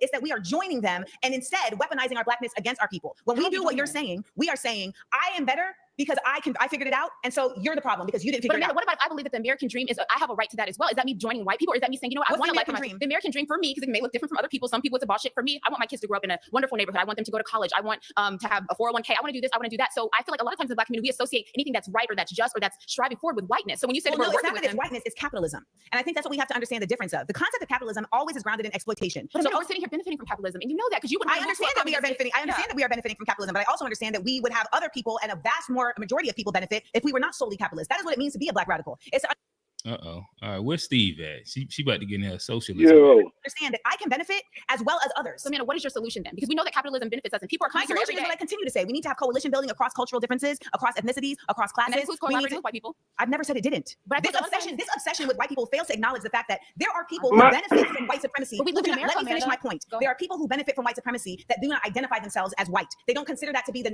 most important element of their identity, because they understand that at the end of the day, we need to see each other as humans that all deserve a right to exist. Exactly. We all deserve a right to exist. I shouldn't have to earn my right to exist. And that is what capitalism does. You have to earn it. That is what this nation is. You do have to earn it. You do. Yes, you do. That is why we are criminalizing the poor. We are criminalizing the poor on a regular basis. How so? Because we're not even allowing for a wage to happen to allow people to get out of poverty. We are seeing inflation. We have people in our family that have done it. No, we have not had people that have done it. My mother came to America with an entire nursing degree. I can't say, oh, well, my mother did it. Why can't you? Because my mother was pregnant at 19 from the south side of Chicago with no degree and still made good for your mom. But this is the thing. So we can't do it. The question isn't whether or not some people. Hold on. She said good for your mom. It is not available to everyone in an equal way.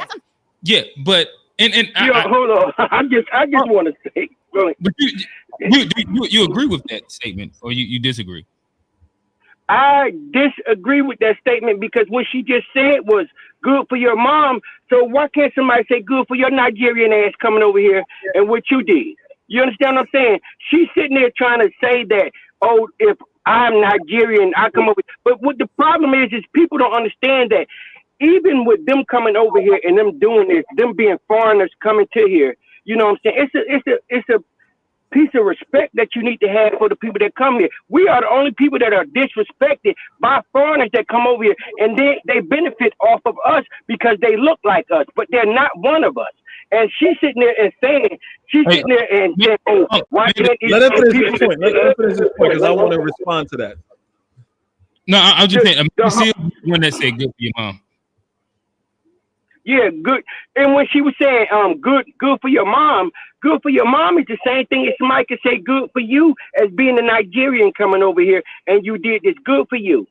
That don't mean that all Nigerians are that way. That doesn't mean that all people are this or that is this way. But they come over here and they want to benefit off of us, but want to look down on us at the same point. And that makes no sense.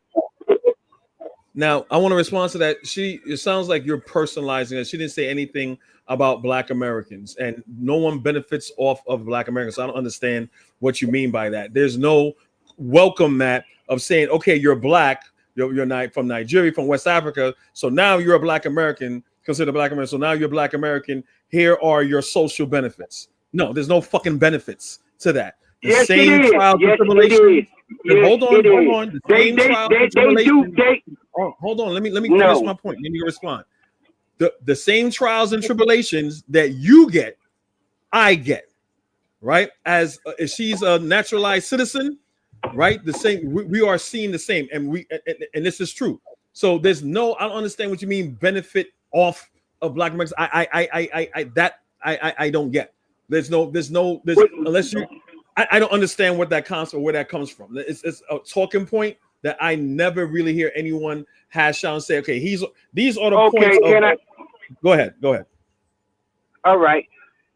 If they come over here, you can get a United, Negro College fund. You be lumped into there. That's and it was also yes, you can. Yes, if you are a citizen, yes, you can.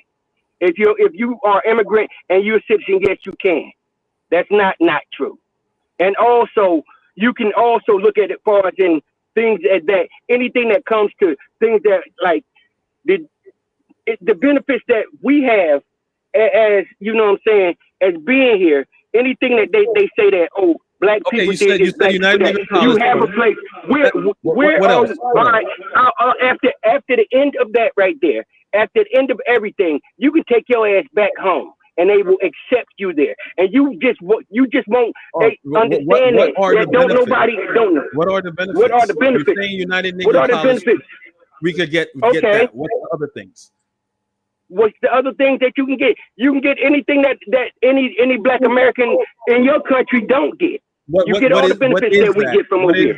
What is that? That's what I'm living a much better life. Living a much better life than you would where you're from. Now, point blank, a much better life. Cap on that because that's extremely racist. And that's not racist. It's the truth because the top 1% of y'all come over here and want to deal with and want to. Let me state why it's racist. Because I love y'all. We gotta move off of this one. We about to get back into the. That's me saying like Black people begging for shit. I could be better. Like that's just a racist statement. I'm gonna make sure that I save some room for unpack for y'all to unhash this. I keep saying I don't want to completely. I try to give y'all a little room to kind of work it out a little bit. And at least everybody had a little runway, but no, I didn't say anything about these two right now. I just want to say one thing. Oh, I got you. Well, let me finish this point, then I'm gonna throw it to you. But yeah, I don't want to make this like an unpack in the sense that we dive too deep into the diaspora, FBA, and that whole specific argument. Man. So I think Unc and Kofi are talking about two different types of immigrants. I think Kofi talking about the naturalized, like the person who was born here, but has a lineage that traces back to somewhere else. And I think what Unc is talking about is someone who's a immigrant, like a naturalized citizen that came. So those are two different people, and those two different types of people have different advantages. Gotcha. I dig it. Thank you. Nonetheless, with that said, it's still a racist statement. If y'all enjoy these like saying, Black people live in the projects, like what the fuck? Like what? Gotcha. Hold up. No, the whole thing is if it was good where you was at, you wouldn't have came here. Stay home if you don't like here, or if you want to talk. Say, Kofi, I got to mute y'all really quickly. So if y'all like these conversations, we get this plus more on Wednesdays. Again, this is the impromptu Jubilee. in which we're going to try and make it all the way through this one. The critique has been that we haven't made it through them.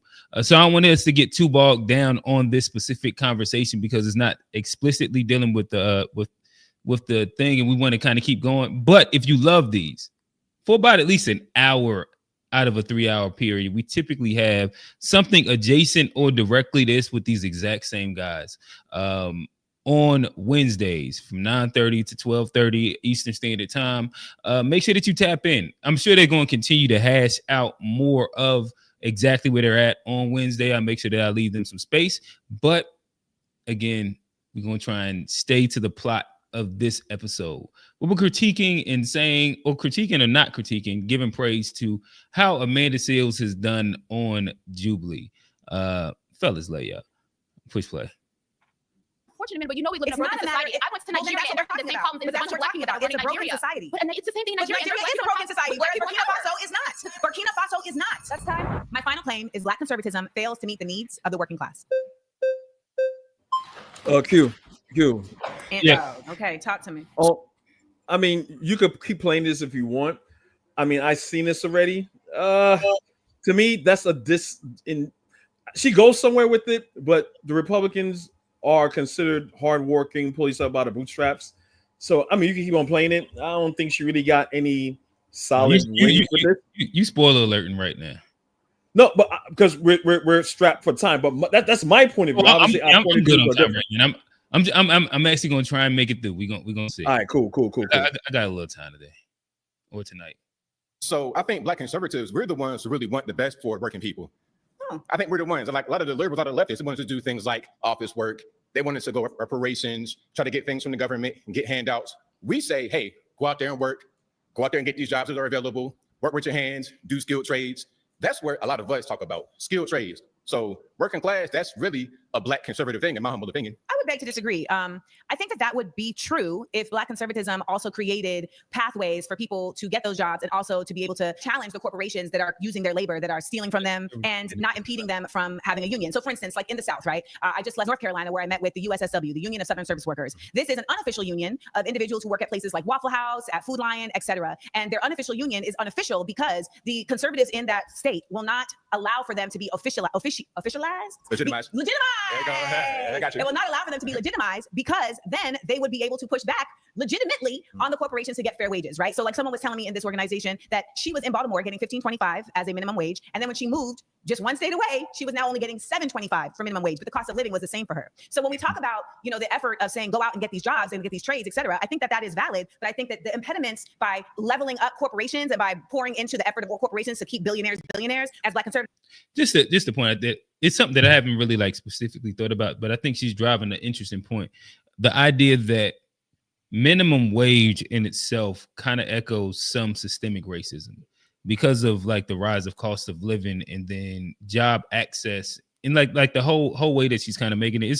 It's a really interesting point that I'm gonna probably have to do some unpacking on. You are actually cutting off the ability for those people to excel. Okay, I understand your point, but a lot of us are more about being self-sufficient. So the South, a friend of mine down there, King Randall, has a school for boys. He's 22 years old. He has a bunch of kids living with him. He's teaching them physical skills they can do. Okay, being a mechanic, working on your car, working on your house, doing things with your hands.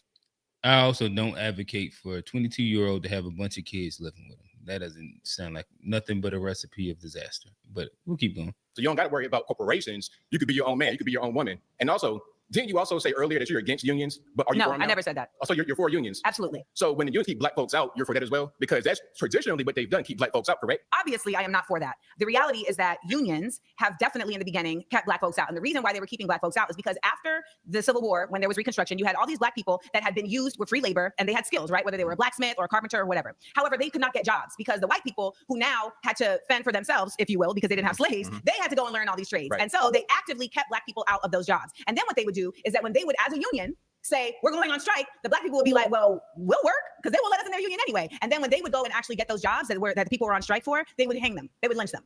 So yes, these are real things that have taken place. But we keep having these conversations where we acknowledge the past when it's convenient, and then we only say in the present when it's convenient. So you can't simultaneously say, well, everybody's fine now and there's no systemic racism at the same time as stating that there are unions that are racist and unions that aren't racist. Ultimately, there is racism in the United States. It is deeply embedded. We have seen it in a myriad of examples, even just yesterday or today. And Black conservatives are working against the working class because they are actively placing their vision, their ideology of Black excellence in economics solely. Well, there is racism and in individual economics. And I think that's really the big difference of what we're talking about right now. You're talking about every man for themselves. Every man for themselves. No, I don't say that. Oh, you I say that we have to be individual as people, as Black people, but still get all of us on the same page. My friends at school, he's not just looking out for himself, looking for all these kids as well. So it's like, okay, I'll bring myself up and then bring everybody else up rather than relying upon the corporations and white people to lift this up. That's where we come from. So I think there's a difference between relying on and acknowledging that there are impediments of. And I want to acknowledge the reality that we keep seeming to bump up against, which is that everybody has equal ability, and they don't. Everybody doesn't have the same impediments. So, for instance, I grew up with a single parent, not because me too. I grew up with a single parent, not because my father was some deadbeat that didn't have. My father has a MD from Harvard.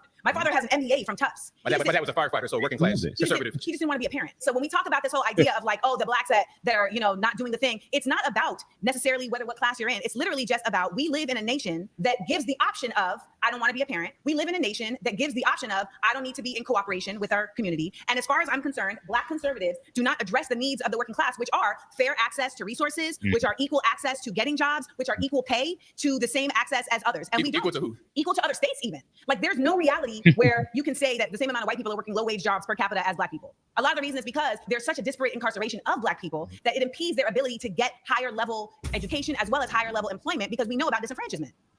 All right, there you go. he just accepted it too.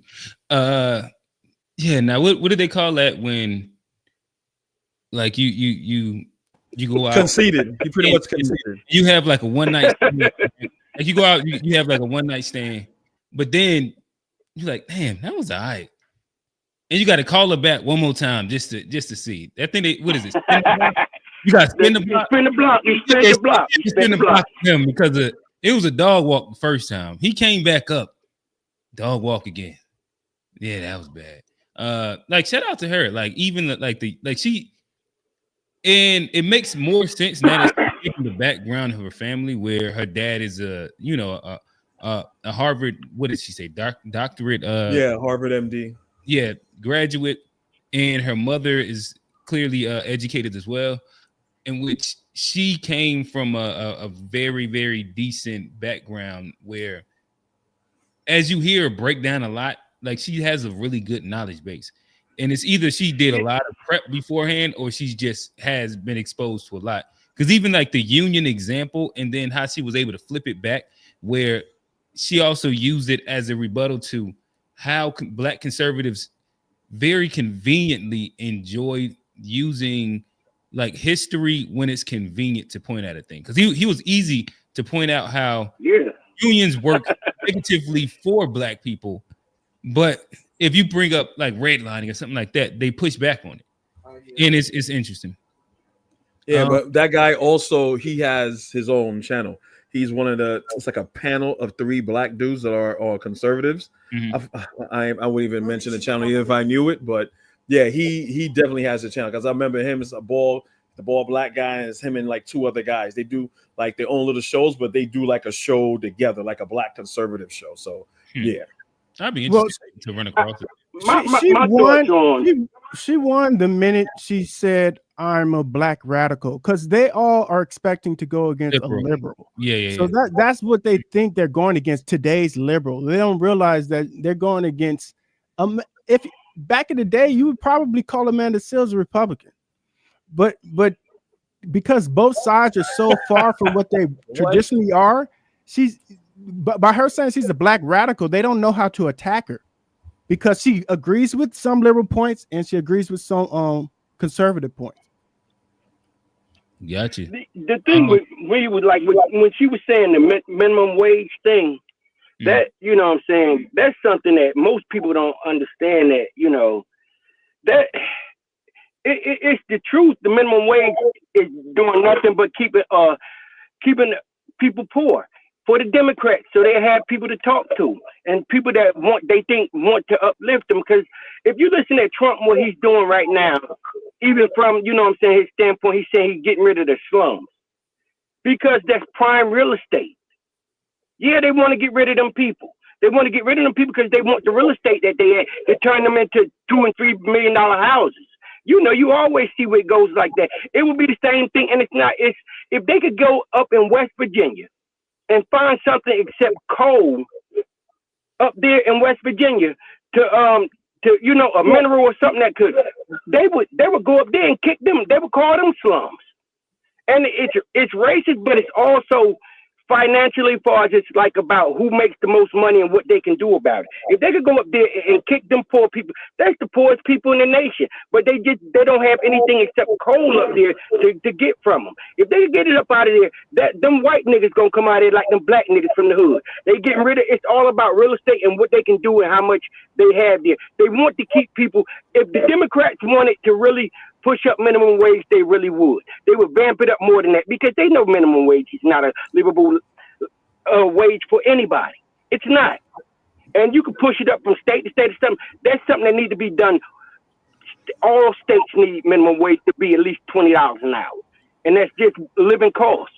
But it's also with you as a person, if you know in a state that the money that you making ain't doing right there, move somewhere else where your money move good at. That's the only thing I can give the people that come in, immigrants. They're going where their money move good at, where they can get money at. That's my opinion. I disagree with that because Republicans don't raise the minimum wage. Republicans fight. No one did. To keep the minimum no wage. one did. I'm not saying Republicans raised the minimum wage.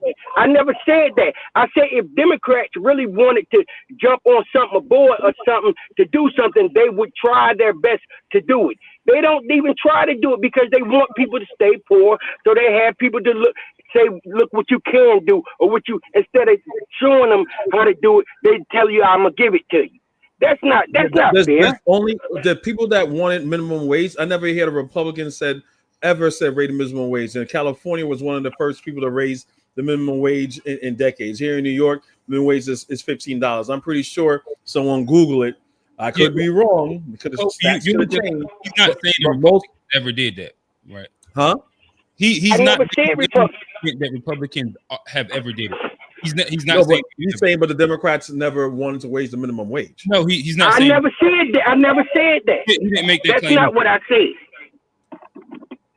I said that. All I'm saying is that if Democrats really wanted to win more elections, you would lean more into minimum wage because that's something that all people need. But Democrats are more into keeping people on programs to where they can give them handouts and kind of manipulate the lower income group. That's more so what he's saying. That's what I see. I heard it perfectly. I still disagree, but keep it moving. Gotcha. So when I said she would be more like a Republican, it's because capitalism is a Republican concept. Okay. That's just for their comments for Ugly Doug or whatever his name is. Gotcha. All right. Hi, Layla. Nice to meet you. Nice I'm to meet Layla. you. I would actually argue that the Black working class is failing themselves. Wouldn't you agree that, in order to get a job, in order to qualify for a certain position and an education system at a job, wouldn't you argue that it should be based off of qualifications and not your race or identity? I've never argued that. I've never argued that. That's not I the know that you were case. saying that you would argue that it should be equal, right? So you're saying that there should be Black Americans in education systems, in jobs, but wouldn't you argue that they should be qualified for those positions and not just placed there because of their skin color? I've never disproved that. Okay, so This is because like whoever Shorty is, she keeps trying to get her to agree with a straw man, and like that, it's like she's bringing out the worst representation of what affirmative action and DEI is, and that man is smart to not agree to any of it. I think That's not what DEI is. this is the funny one. Oh, okay. No, I'm saying I think this is the funny one. Gotcha. talking about DEI right now. Well, Because you're suggesting that I suggested that somebody should get a job just because they're Black, and I've never asserted anything like that. I mean, I understand that you may not say that exactly, but a lot of the things are, they're pointing to that. No, it's not pointing to that. And so that is that. I need to clear this up because it's a really important point. Okay. We live in a nation that has actively pedestaled white people. Can we all agree on that? That we In the past, we can't. in the past, in the but past, not currently, in the past. but not currently. So okay, fair. Okay, so how many Black people are part of this administration's cabinet? I'm not sure. Can you tell me? Can you fill me in? Zero. Who? So seems like there may be a That's couple. not a cabinet. I don't know. Scott Turner. Okay. So we got That's our first L. That's our first L. We got you. So back to your point. DEI is about expanding. Oh yes. Okay. Not lowering credibility. Okay. So if we have a system that has very actively said these particular people are the best people simply because of their race, DEI said, or their gender. Okay. Because DEI mostly leveled up white women. Okay. So it would be incorrect if it's, if we're pointing toward this, a majority of race is qualified because of the skin, the basic Absolutely. skin. Yeah. Whether they're white, Black.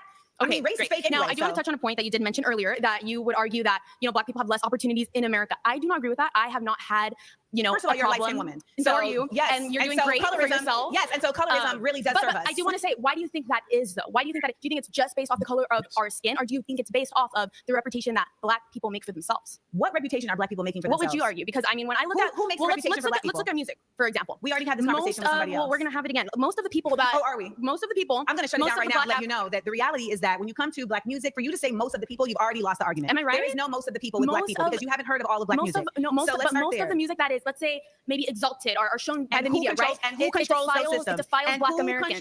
But who's putting it out there? We are. Black people. We're the ones putting it out there. Distribution systems that are putting them out there are owned by white people. Who listens to them? Because I don't know. can bet you most of my friends, my Black friends that are not conservative, they listen to that music.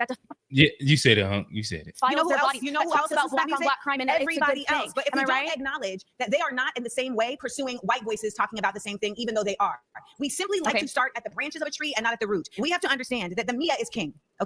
Okay, media is king, and media does not favor conservatism. I can tell you that right now. I mean, look at the protests right now in Los Angeles. Depending on who is in office, media does favor them. I mean, we have Trump in office right now, and media is not favoring Trump at all. Media is absolutely not favoring Trump in certain spaces because Trump is also not favoring that particular type of media. But it depends on the day, and we have to acknowledge that regardless of whether you talk conservatism or not, media has never favored Black people at any point. All right, guys, that's time. You've been voted out. Thank you. At any point.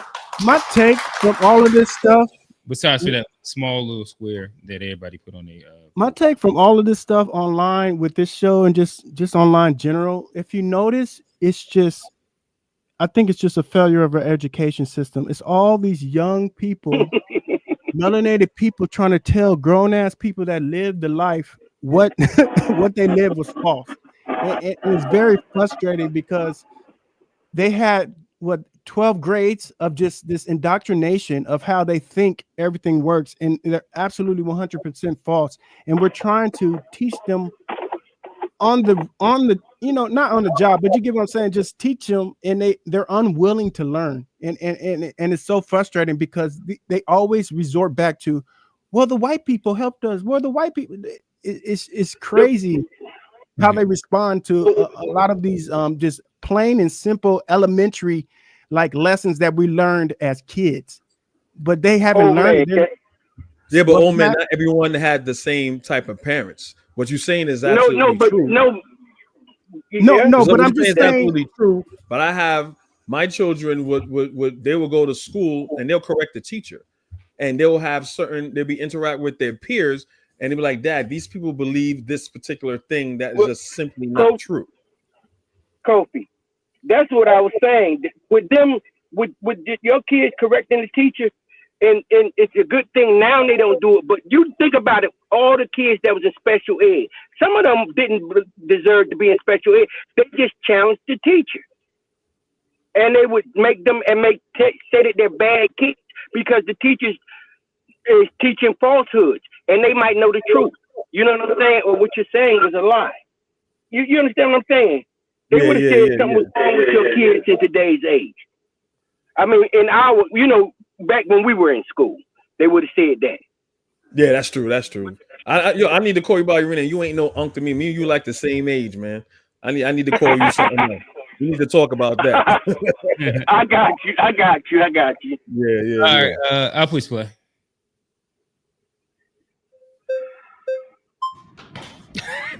Back. So let's talk about facts. I just want to move back to systemic racism because you mentioned systemic racism earlier. I just want to look at 3 applications of systemic racism against white people and against East Asians as well. So for example, we have the National College Attainment Network, which defines affirmative action or even race-conscious admissions as taking race as one of the factors whether or not you're going to admit a student. And we noticed that when race-conscious admissions was out of it, Black enrollment dropped 64% at UC Berkeley. And that is an act of systemic racism, trying to look at people's races and allow them to colleges whether or not they're of a set race is racism. And it's race-conscious. And Martin Luther King's most famous quote is that he doesn't want his children to be judged based on race, but by the content of their character. And the content of people's characters also includes merit. We have another example of systemic racism. Owens. He's a representative out of Utah. He's a Black Republican representative. He called out the MIT president for having Black-only dormitories. I mean, what does that mean? Why are we trying to segregate each other and say that Black people feel safer amongst Black people when the truth is they're actually more in danger when they're around Black people? And that's unfortunate. It's sad that I'm saying this, but it's the case, and I have to say it because it's true. Okay, Black people are killing each other at a vast, crazy rate. Black men rapping about it. It's savagery. It's barbaric, and we shouldn't be doing it as a people. We should try to get more Ben Carson's. Ben Carson's cousins were murdered when he was younger, but his mother came to him and gave him a book and told Ben Carson to read and study so do not be like his cousins. And Ben Carson separated 2 twins at the back of the head, and he's known as one of the best pronounced neurologists or neuroscientists that we've ever seen. Right? Ben Carson said that slaves were immigrants. Well, they were brought here to the United States, and many of them were slaves, and you know that to be a fact. What is the difference between can you pause that real quick? And being a stolen person? Oh, I understand that many people were stolen here, but yeah, trigger warning, right? Ben Carson was disrespectful as he was saying that. Let me preface that first. Not that it's going to matter because everyone's going to get triggered. When we look up the definition of immigrant is a person who moved from one place to live somewhere permanently. That's it. That's all that it means. So the forced migration of Africans being sent to America into chattel slavery is a forced migration, aka forced immigration. But what in the sense that Ben Carson was saying it was to undermine that horrific thing. I just want to say that you could hit play. Wait 1 second, just to clarify that. Hold on. What? This is your what? Where'd you get that definition from? Look up the definition of immigrant or immigration. That's all that I'm saying. This is Webster. So you telling me that you can be an immigrant from slavery? Someone here you go. You're the messenger. Steal someone. So if someone steals someone and bring them somewhere, they're stealing immigrants and placing immigrants. So if I go to Mexico and steal me a couple of Mexicans and bring them here, they're immigrants. Or are they kidnapped? Again, which one are they? Are they kidnapped or immigrants? I'm asking you a question. No, I heard the definition. I understand the definition. I'm not Merriam-Webster. I'm just telling you what the definition is. I know what the definition is. I'm saying to you, with common sense, just because something is wrote down somewhere doesn't make it absolute sense. You understand what I'm saying? Okay, let me respond. That sounds very convenient. I can do that too. I don't disagree. English doesn't mean English. So if something says hot, doesn't mean that it's hot. It means that it also means cold. Like, come on. Kofi, I don't disagree with your definition, but you have to take into account when slaves were brought over here, there was no country. It's immigration is from one country to the next country. No, there was no country here. It doesn't denote country. It says I'm reading the definition. To live in another place, to live there permanently. Doesn't matter. In a foreign country, it could be in the ocean. It could be on top of a mountain. It doesn't matter where it is. It's no such. So that undermines kidnapping. Listen. I'm gonna read the definition. Immigration is the movement of persons into a new country with the intent to reside in that country. There was no United States. Can you where are you getting that definition? I read the Merriam-Webster. I just Googled it, and it just says immigration is action of coming to live in permanently. This one says the action of coming to live permanently in a foreign country. Okay, drop down. This is Oxford. Yeah, drop down. Click the one simple definition. Where see that? Why I gotta be a simple definition? Take the whole definition. Oh, he definitely did say country in it too, though. Yes. Yes, and also saying what I'm saying. Immigration is the movement of one person into a new country, with the so by force. So you're saying the white man knows what the country is. America was already a place. Doesn't necessarily. America was not a country. Well, wait a minute. So America. There was no United States. That's why we call ourselves foundational Black Americans, because we built the country. I'm not doing that foundational rigmarole nonsense. I'm asking you a question. So the white man, before the white man got here, there was no America. The landmass, it was nothing. America is not a country; it's a continent. North America is a continent. You're not answering the question. You're not reading the definition. This is your own definition. United States is the country. America is not a country. America is a continent. We have North America, South America, Central America. Kofi, you can't argue against your own definition. It's what's there. You're not even answering my question. I don't have to. I said okay, because you know you're wrong. Because I'm saying there was a nation here before white people got here. That's the question I'm done. You. There was no country. No, it was a landmass. Okay, so it was a landmass. You see America through the lens of white supremacy. Because there Columbus was no said, country. I discovered something. Columbus said, I no discovered country. something. And you're no different from Columbus saying, I discovered something with people on the motherfucker. That makes no fucking sense. Bruh, there was no Nigeria. You Columbus now. All right, I concede you. Just play. You realize there was no country called Nigeria either. So how can someone who's so-called African American have Nigerian bloodlines? There was no Nigeria. I understand his worldview. There was no country. All those countries was named by white people. All of them. Most of them countries in Africa was named by white people. Including the They people weren't calling named by the themselves people. American. And It was made. A white man named that, and y'all proud to name yourself after a white man. Get back or whatever. into the video right here. Again, that was another quick unpack break. Hey, that's a preview. Yeah, just Wednesday. pull up That's Wednesday show. Pull up on Wednesday. Slavery would have not been possible if black slave owners within Africa didn't sell off the people. White people didn't show up and just start stealing people. They didn't do that. That's not how that works. All right. Fact check says slave merchants in Africa sold indentured servants who were brought to North and South America. The slaves sold at the ports were captured during war raids or sold by African leaders. Thank you. Now, Q, listen, hold on. No. Don't do that. Don't do that. Because remember when you stopped it the first time and about the other fact check that they did when they say that black people black people bought each other as slaves. This is a point where I'm talking about where coward ass FBA and other people won't give Africans the same grace. So when they say, "Oh, we sold each other," you guys sold each other. They do not denote this. Either they're ignorant and they don't know, or they're very disingenuous. So we all know there was no slave. Africans sold each other out of. There were prisoners of war. There were no slave castles. There was no Salamina on the Gold Coast until white people came there. Right? Can I? So when Negroes and niggas say that Africans sold each other, I see them as the same people that say someone trying to say, well, you black people bought each other as slaves. Saying those things full stop is just unhistoric, disingenuous, and it undermines black people and black struggle. There were prisoners. Can I just jump in here for a second? Now, one thing I can say that I do. Anyone try to debunk that, they're just fucking idiots. No, Kofi. I'm saying what I'm saying is this. One thing I do agree with is this right here. Hey, fellas, but the thing be like, it'd be hard to even let y'all go for too long because like once we get into like the calling each other names and like if you think this I didn't call nobody names. You just said you said then you're a fucking anybody. I didn't call anybody names. But it's no again. All right, so let me make sure that I kind of lay this. So I'm not really I'm not too interested in having like Discord live at all. So like if we're gonna have back and forth, if we're gonna like get some points off, and even if we're gonna like dive a little bit into this, because again I keep trying to steer us away from it. Like let's do it inside some version of like a way that we can have dialogue. This is the problem. And like I agree with Kofi. And I'm not saying that's cool. But my thing is that like let's just make points. I'm just not that interested in having hyperbolic conversations at all. Like if we're gonna debate something, y'all want to go back and forth and debate it, that's cool. But as you've seen, even in here, anytime it gets too hyperbolic, I'm gonna just go ahead and try and shut it down and just move somewhere else.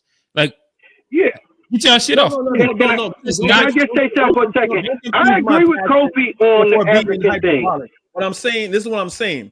When you give grace, and it's an FBA mindset, you give grace to their struggle, and what grace did I give that they have, it's fine. But the moment is something that not you, I'm not saying anybody in. I'm saying in general, as far as what I've seen with certain mentalities in the black community. When you have this notion of Africans sold each other that they propagate and say all the time. When I try to correct that, then again, not you, it's a problem. It's like, oh, and it's very fucked up and disingenuous and dishonest, and so because be fair. Like, but be fair. That's what I'm saying. That's why I said because I know this is coming. So help me understand. So are you telling me to be fair? Are you telling like the people? Everyone, when it comes to this in general, just like how no one has. Right, but my thing is that right now.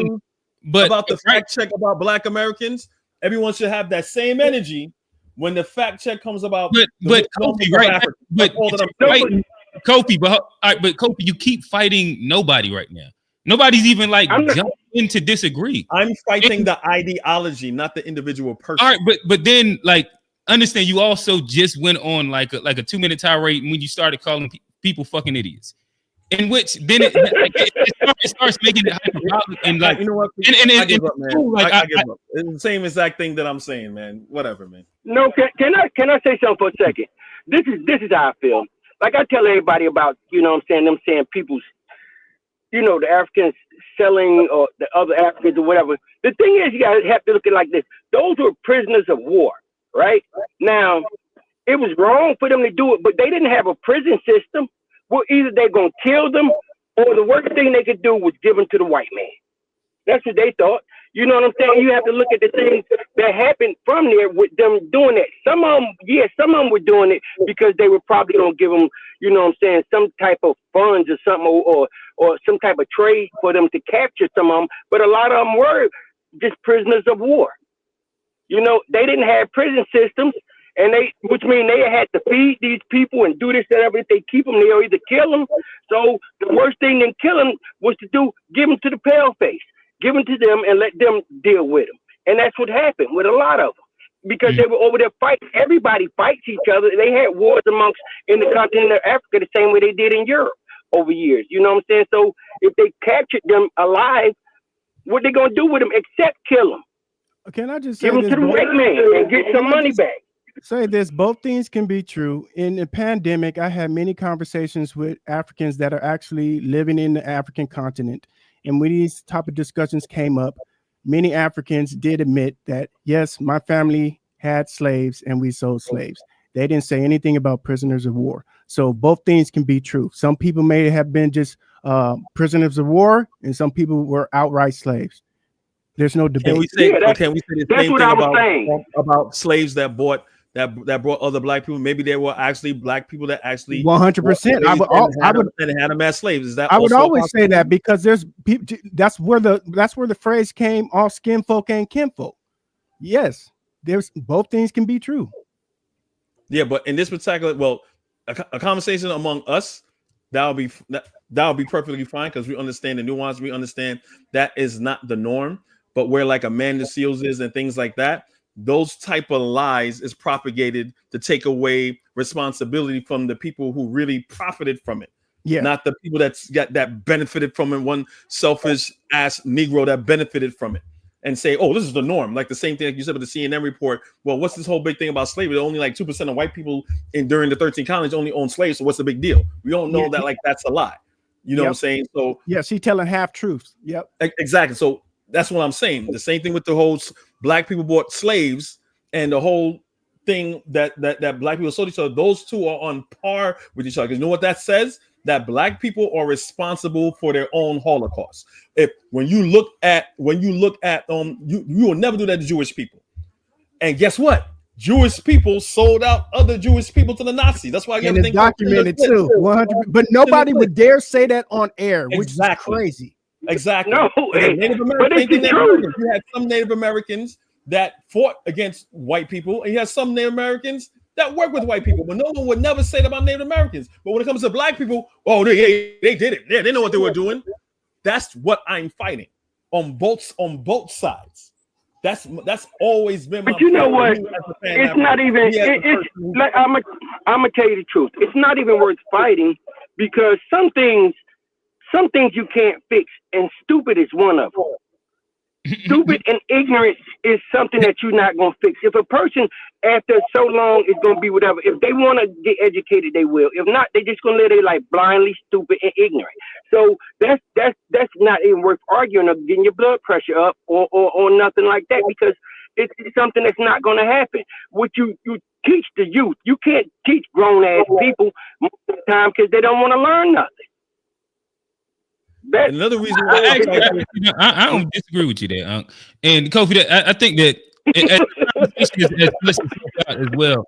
Like I said, I think that you were, to me, it seemed like you were coming off as if you were talking to those people instead of like a bunch of people that actually can attack the conversation with nuance. And it doesn't sound like there was really much of a disagreement. I was based on the fact check. Same thing that I did about the black Americans that sold black people. I had the same energy towards that. Mm-hmm. I did the same thing, but how it was received was totally different. Well, no, that's the problem. That's the No, I agree. I agree with you. I got agree you. with you on what you're saying. You say, hey, don't do that. Like, and you went down a whole thing in which you painted like an imaginary villain for a second. And that's why I had to ask, like, damn, wait. FBA ADOS on white supremacists is an imaginary villain? Let me get this right. No, he's talking about the people on the panel. That's what he's speaking of, the people on the panel. And this is we're talking amongst each other right now.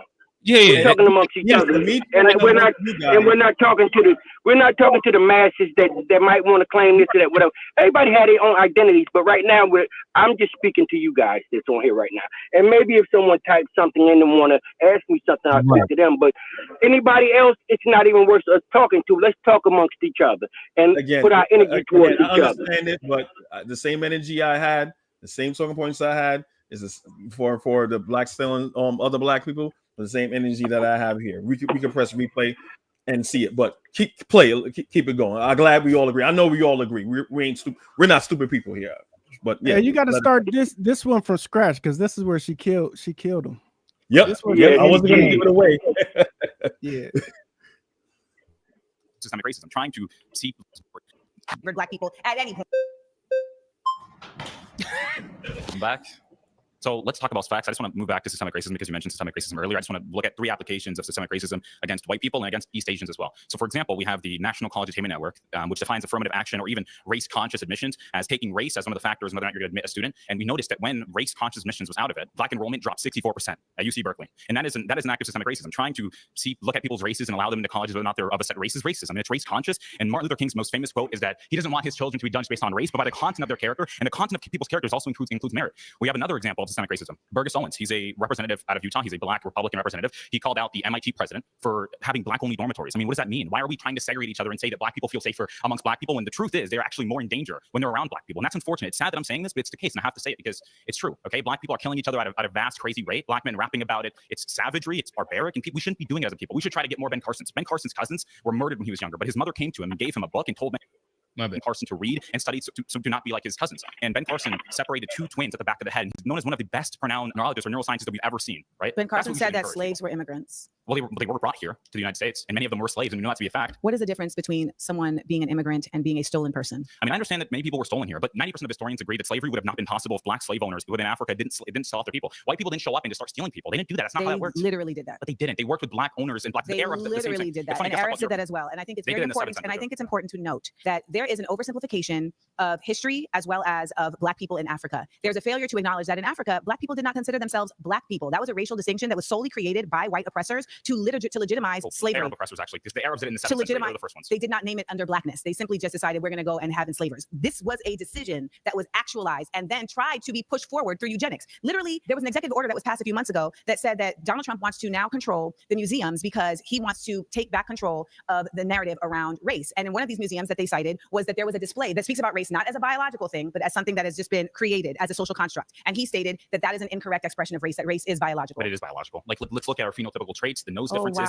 the hair texture. It's a biological thing. Sure, there's a social concept, but there's biological differences. Sir, you're very convicted in your lack of information around these things. Race and ethnicity are 2 different things, okay? Ethnicity is where you're from. Race is literally something that was created to put people into categories of caste, to put people into categories of oppression. Race is not something that you are. Race is something that was bestowed and put upon you. That's racism, not race. Race is simply race is literally something that was created and put upon you. And I want you to listen to me as somebody who has studied this, who has a master's in African American Studies from the Institute for Research in African American Studies at Columbia University. I want you to understand very clearly that race is not something that is biological. There is literally look at the differences. There is many differences that are equated to ours that has nothing to do with race. Melanin content is not biological at all. So if you have a black parent and you have a white parent, and now you come out looking white, how is that a biological proof of your race? Most of them There's come no out most of them. having Stop. There's no most of them. You do not have anything to You're prove mixed race too. I am not mixed race. My mother is black and my father is black. Well, my father is also considered black, but he's very much has a lot of European DNA. You know what I think? I think that you are at a phase of your learning where you are a contrarian, and I look forward to seeing your development because I have a feeling that you're actually going to flip the script eventually because you are somebody that definitely is grounded in wanting to learn facts and wanting to learn the truths of things. However, you're currently still stuck in an indoctrinated space that is tricking you into thinking that you are something that you are not. You are a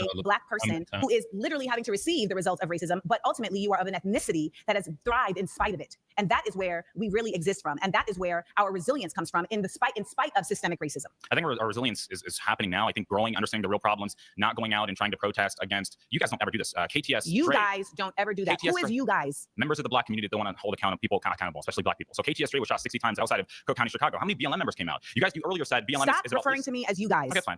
So, for example, we had a really good example of this where it's not a police because I remember you Where said. Are you from? Where am I from? What do you mean by that? Like, what state am I from? Where do you live right now? I live in Florida. I was born in Angola, though. I was born in sub-Saharan Africa. Okay. Where did you grow up for most of your time? In Maine. I lived in North America. In Maine. Yes. And what is the population of black people in the town that you're from? It's really extremely low, but I grew up around black people, and there was a black community where I lived. And that black community that you lived in, did they teach you about black history in the United States? Like, are your parents black American? Yeah, my mom is black. My father is black. No, I'm asking, were they born in the United States? No, because I wasn't born there. Oh, so you guys are all from Angola? Yes, but again, like I told you earlier, right? In terms of people like KTS, they were shot. BLM doesn't come out for them. And I remember you earlier said, hold on, can I please finish? You earlier said that BLM is worried about police, but when Daniel Penny choked out the man that we all know was causing violence on that subway train. He was not causing violence. He was causing disruption is not causing violence. He was threatening people. Causing disruption is not causing violence. And the people there helped him also. And you know that he helped them. I don't know what that has to do with BLM. Random people on a train is not Black Lives Matter. BLM showed up for that. They did. Showed up for what? BLM showed up threatening white people, saying that they were going to get white people now. BLM protested. BLM New York. BLM protested. Where did you get that from? You see, your sources are not, you're not able to cite your sources. Please go sit down. Yeah, that's the truth. It's not the truth. It's not the truth. It's not nothing you say is actually the truth.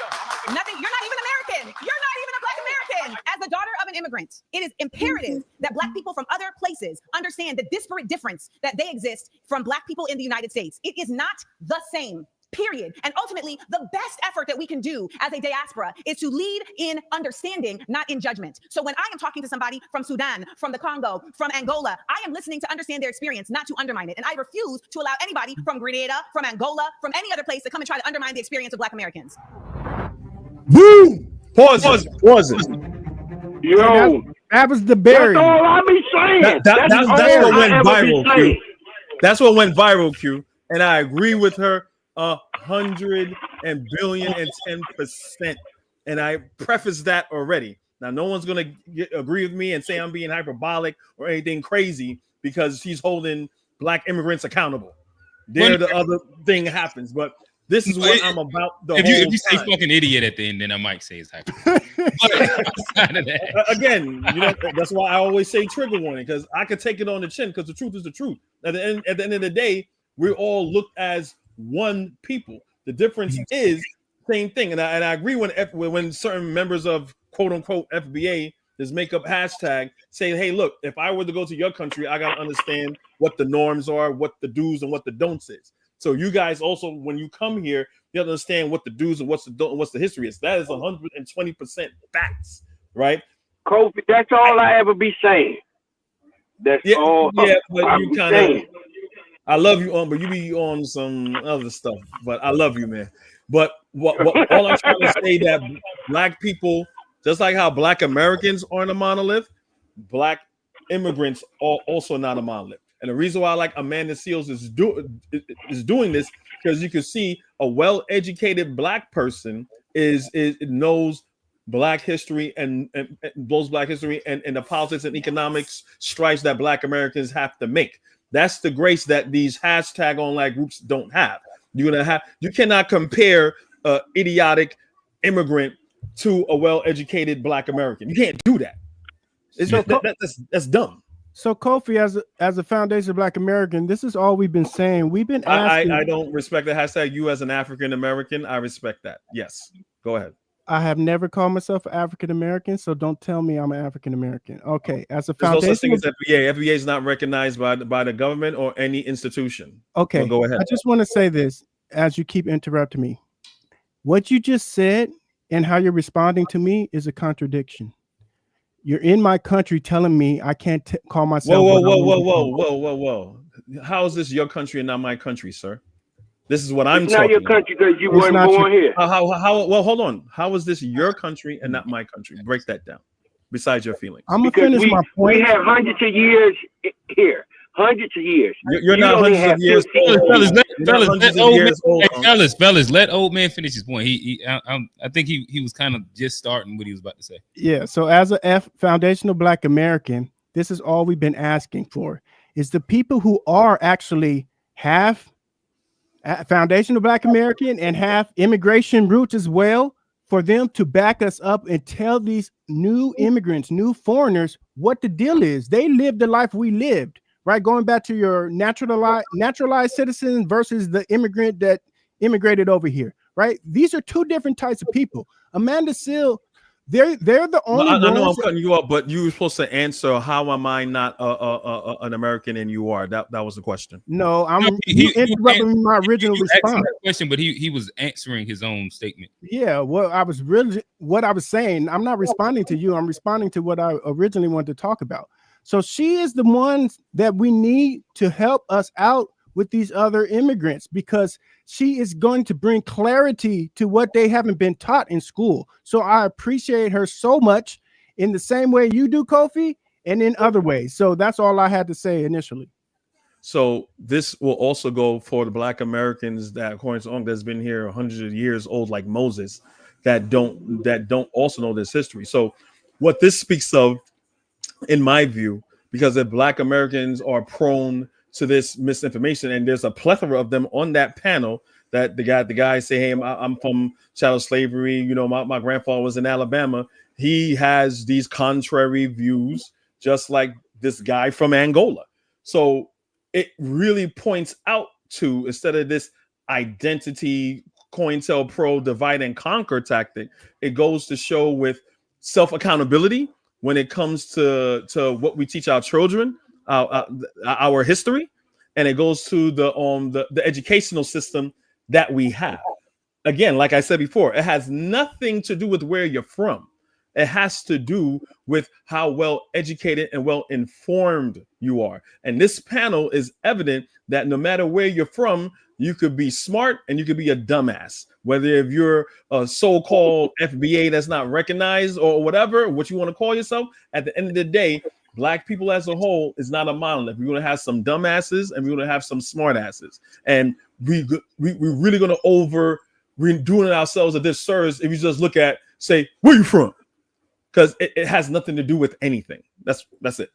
Kofi, what would you prefer? Just a quick question. Would you rather me call myself Foundation of Black American or Muskogee Creek? What do you prefer?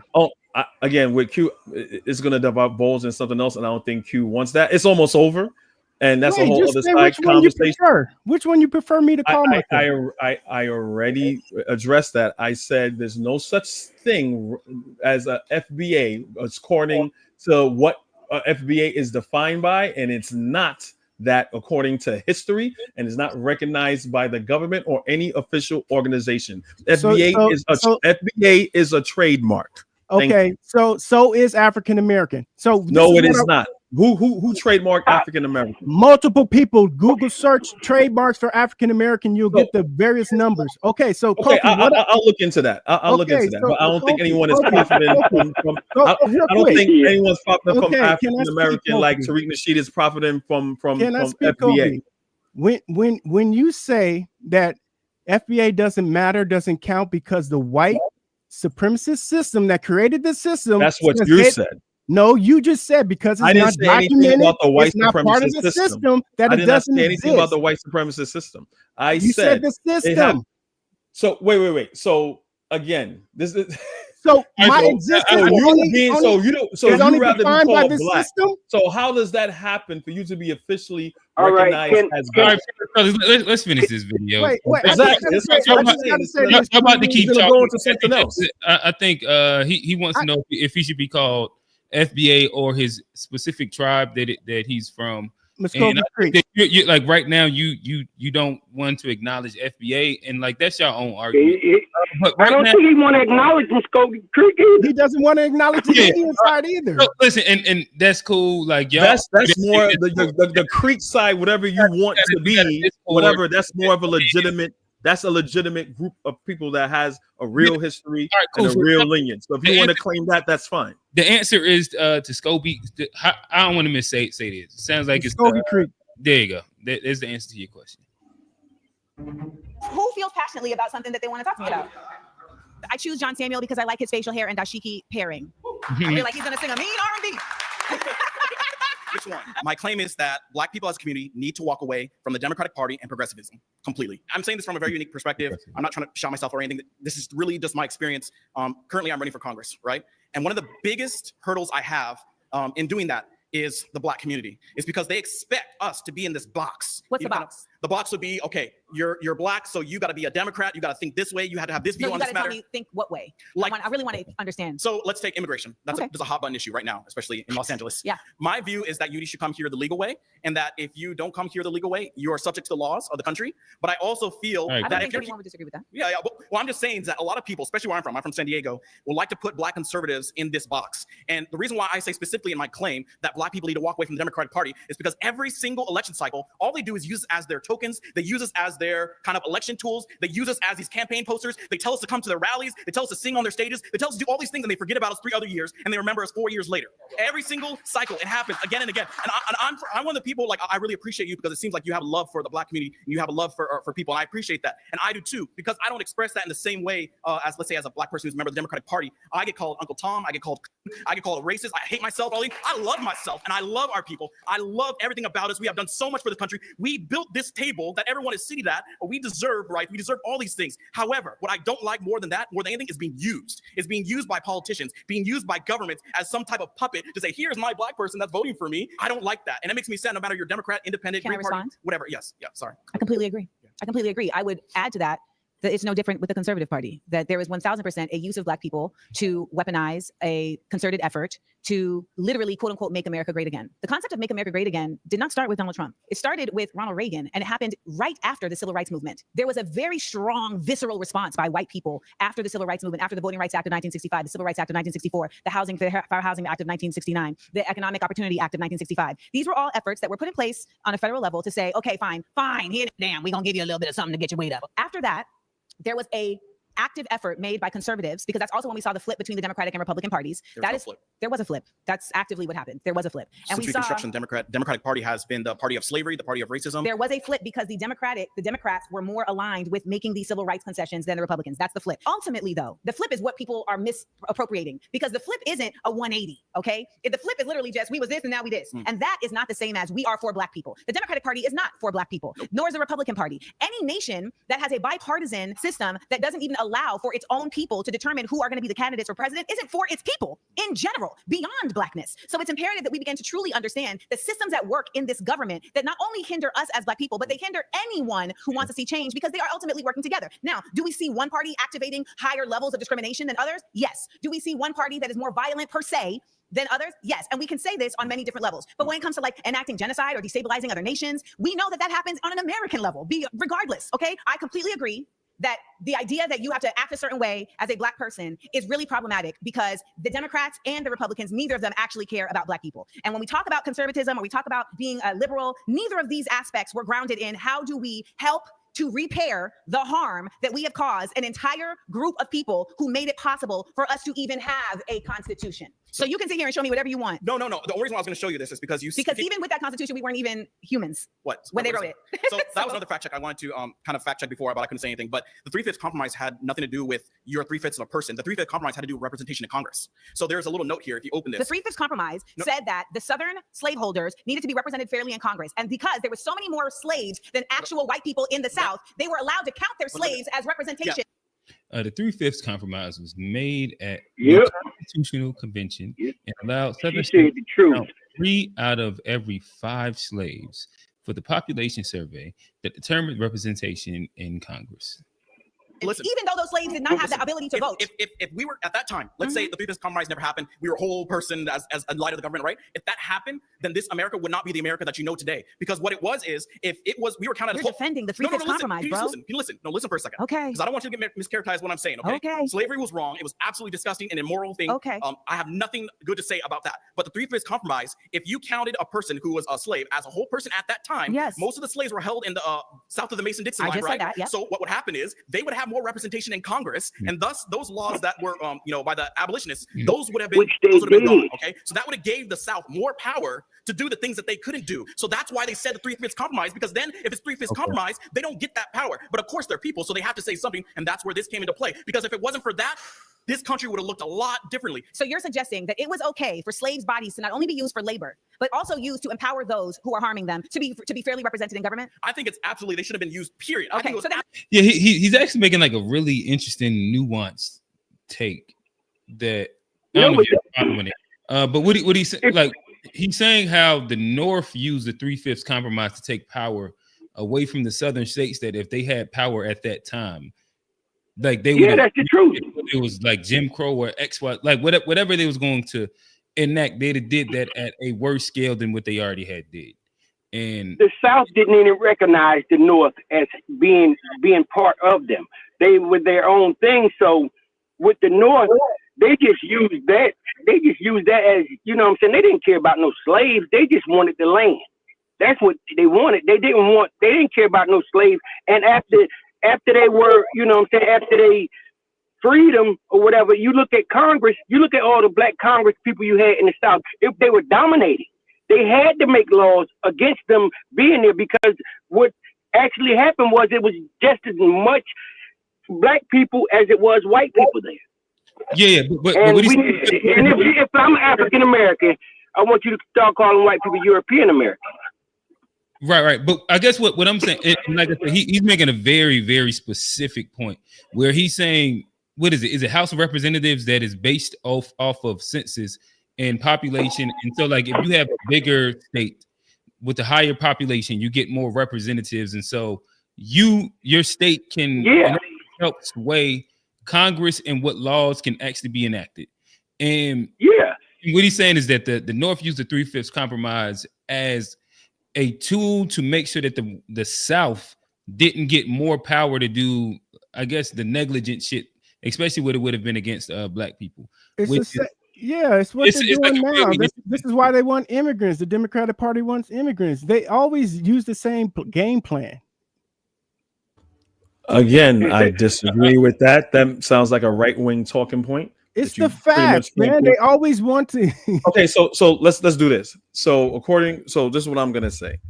So the Democrats want immigrants, and when we talk about immigrants, we talk about black and brown people versus the Republicans that want white immigrants. But you got no problem with that, because even in this day and age right now, the only people that are being demonized are black and brown people, and only people that's talking against that would be the Democrats. But at the same time, Donald Trump is bringing in white South Afrikaners and everything like that, and no one talks about that.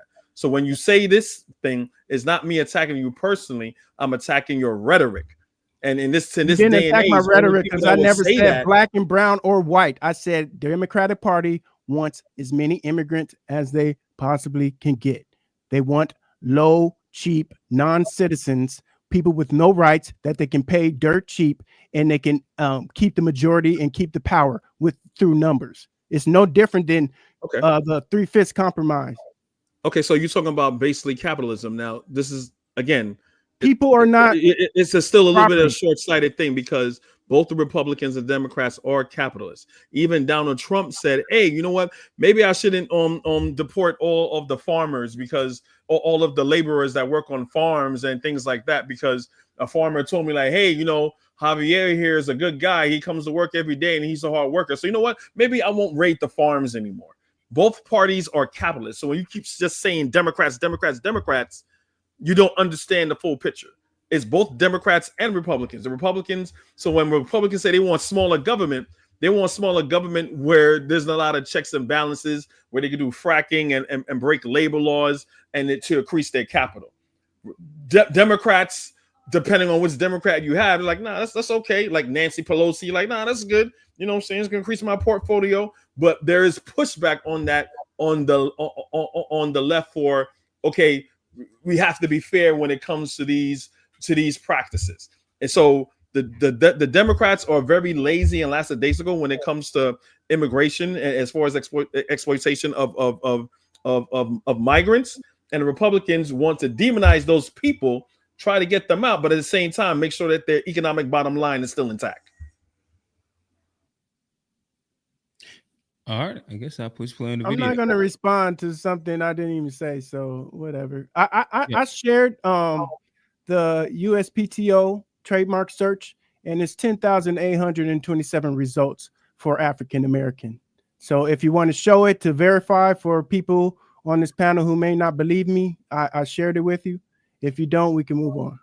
Are they recognized on the EEOC, right? So when you fill out applications or whatever, Black American, African American, or Black, it's also recognized by the government, it being a trademark or not. There's no FBA is not on anything. I don't think that that's recognized by the government or any. All right, so hey fellas, y'all, but I'm trying to get through this. I probably got about a good 6 minutes left. Yeah. Just to clarify, Kofi, you said that FBA is not just because it has its trademark, and then I said then African Americans not just because it has 10,827. That was the only comparison, nothing else. And let's move forward.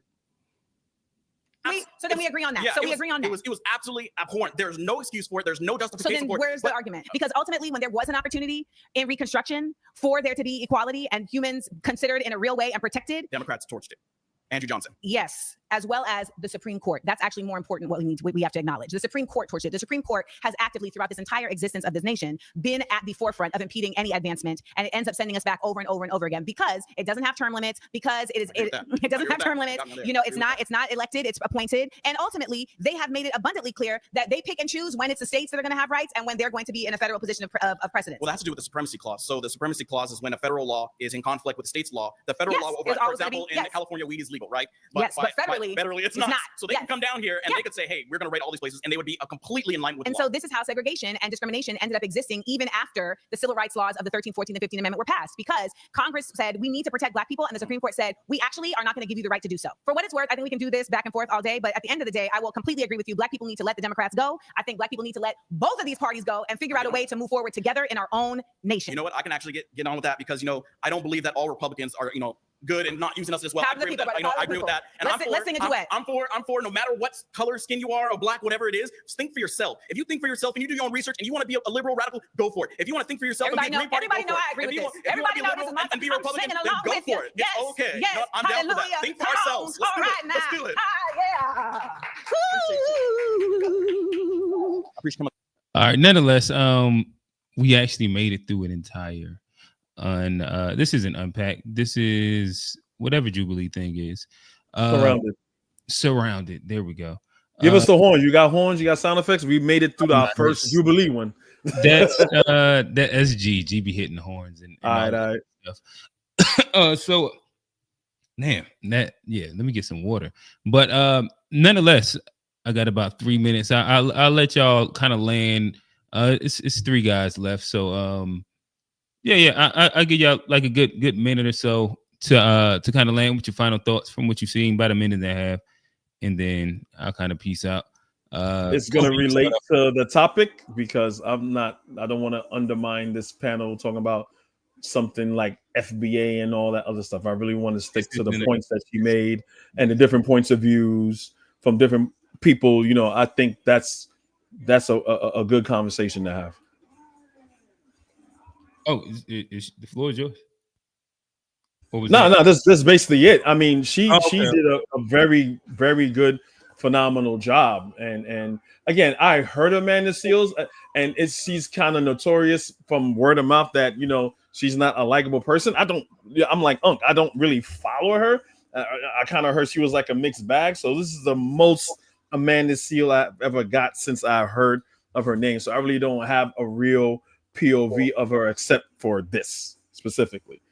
So I don't know if that's a good thing or a bad thing. Got you. Oh man, talk to us. As a foundational Black American, I support this message by Amanda Seals, half FBA and half immigrant. That's it. All right, there we go. Short, sweet. Shout out to both of the guys. Shout out to everybody that pulled up on us. We had A Black pull up. We had Old Man. We had Kofi. We had Unc. I don't know if I'm missing somebody. I think that was pretty much the panel. This was the fun one. Again, I definitely had my own biases coming in where I thought that I was going to be hating on Amanda Seals, and I was thoroughly impressed. I thought that if it's one thing you can't call her, you definitely can't call her dumb. Like she did really, really well, especially in this format where this format isn't for the weary. Like, you can be very smart and still fail in this format, in which we've seen a couple people do. Yeah, Sam Cedar is one of them. Sam Cedar. Sam is actually the person. Yeah, he's very smart, but they would just pummel him with like back and forths and strong mans, and he couldn't keep up. Yeah, and what she did a good job of like setting the tone early of, hey, we're going to have a conversation where we're not going to habitually interrupt each other, but we're both going to allow for somebody to make a claim. You can defend the claim, you can rebut. If you want to concede, if you want to, that's up to you. But like the quick back and forth, kind of like the Mehdi Hassan, Pierce Morgan-esque like conversation debate style, she kind of nipped that in the bud early, and it made for, on the back end of the debate, it set the tone and it allowed for really good conversations to happen, in my opinion. To me, this might be one of my favorite ones, to be honest. Just in the fact that eventually dialogue ended up being like king of the conversation. And then I think that there wasn't as many bad faith actors, where there was some people that had like very, very disagreeable points, but there's probably like 4 to 5 people, in my opinion, that seemed like they were malleable when it came down to opinions, where they was willing to admit when it was wrong. They was willing to concede certain points. And in my opinion, when you're having like debates, like, again, she won. I don't think she actually took an L inside any of these specific one-on-ones. But I think that it's important to be able to have like some level of like good faith in the back and forth for it to be some bit of a productive conversation. And I think that they, in total, was kind of able to do that, and I enjoyed it because of that. Yeah, that's kind of my piece. You said what?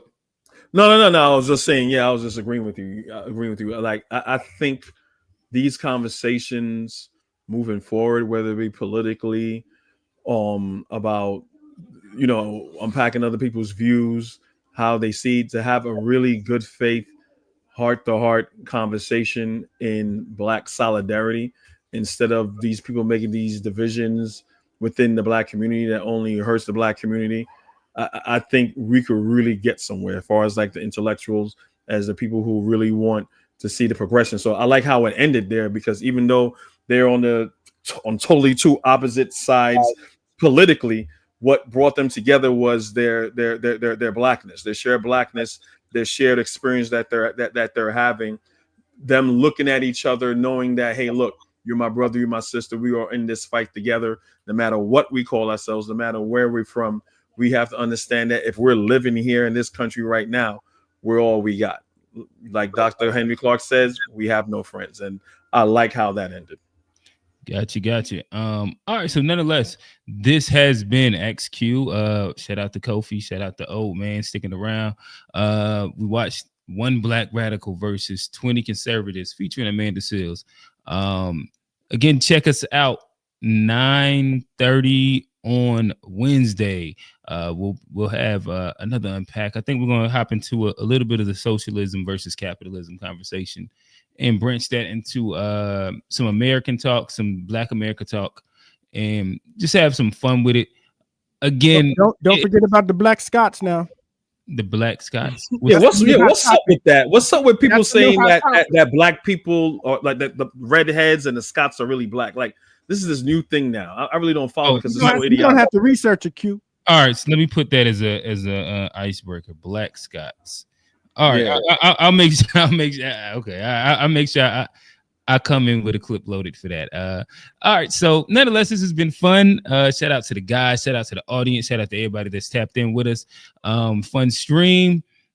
With that said, we out. Peace.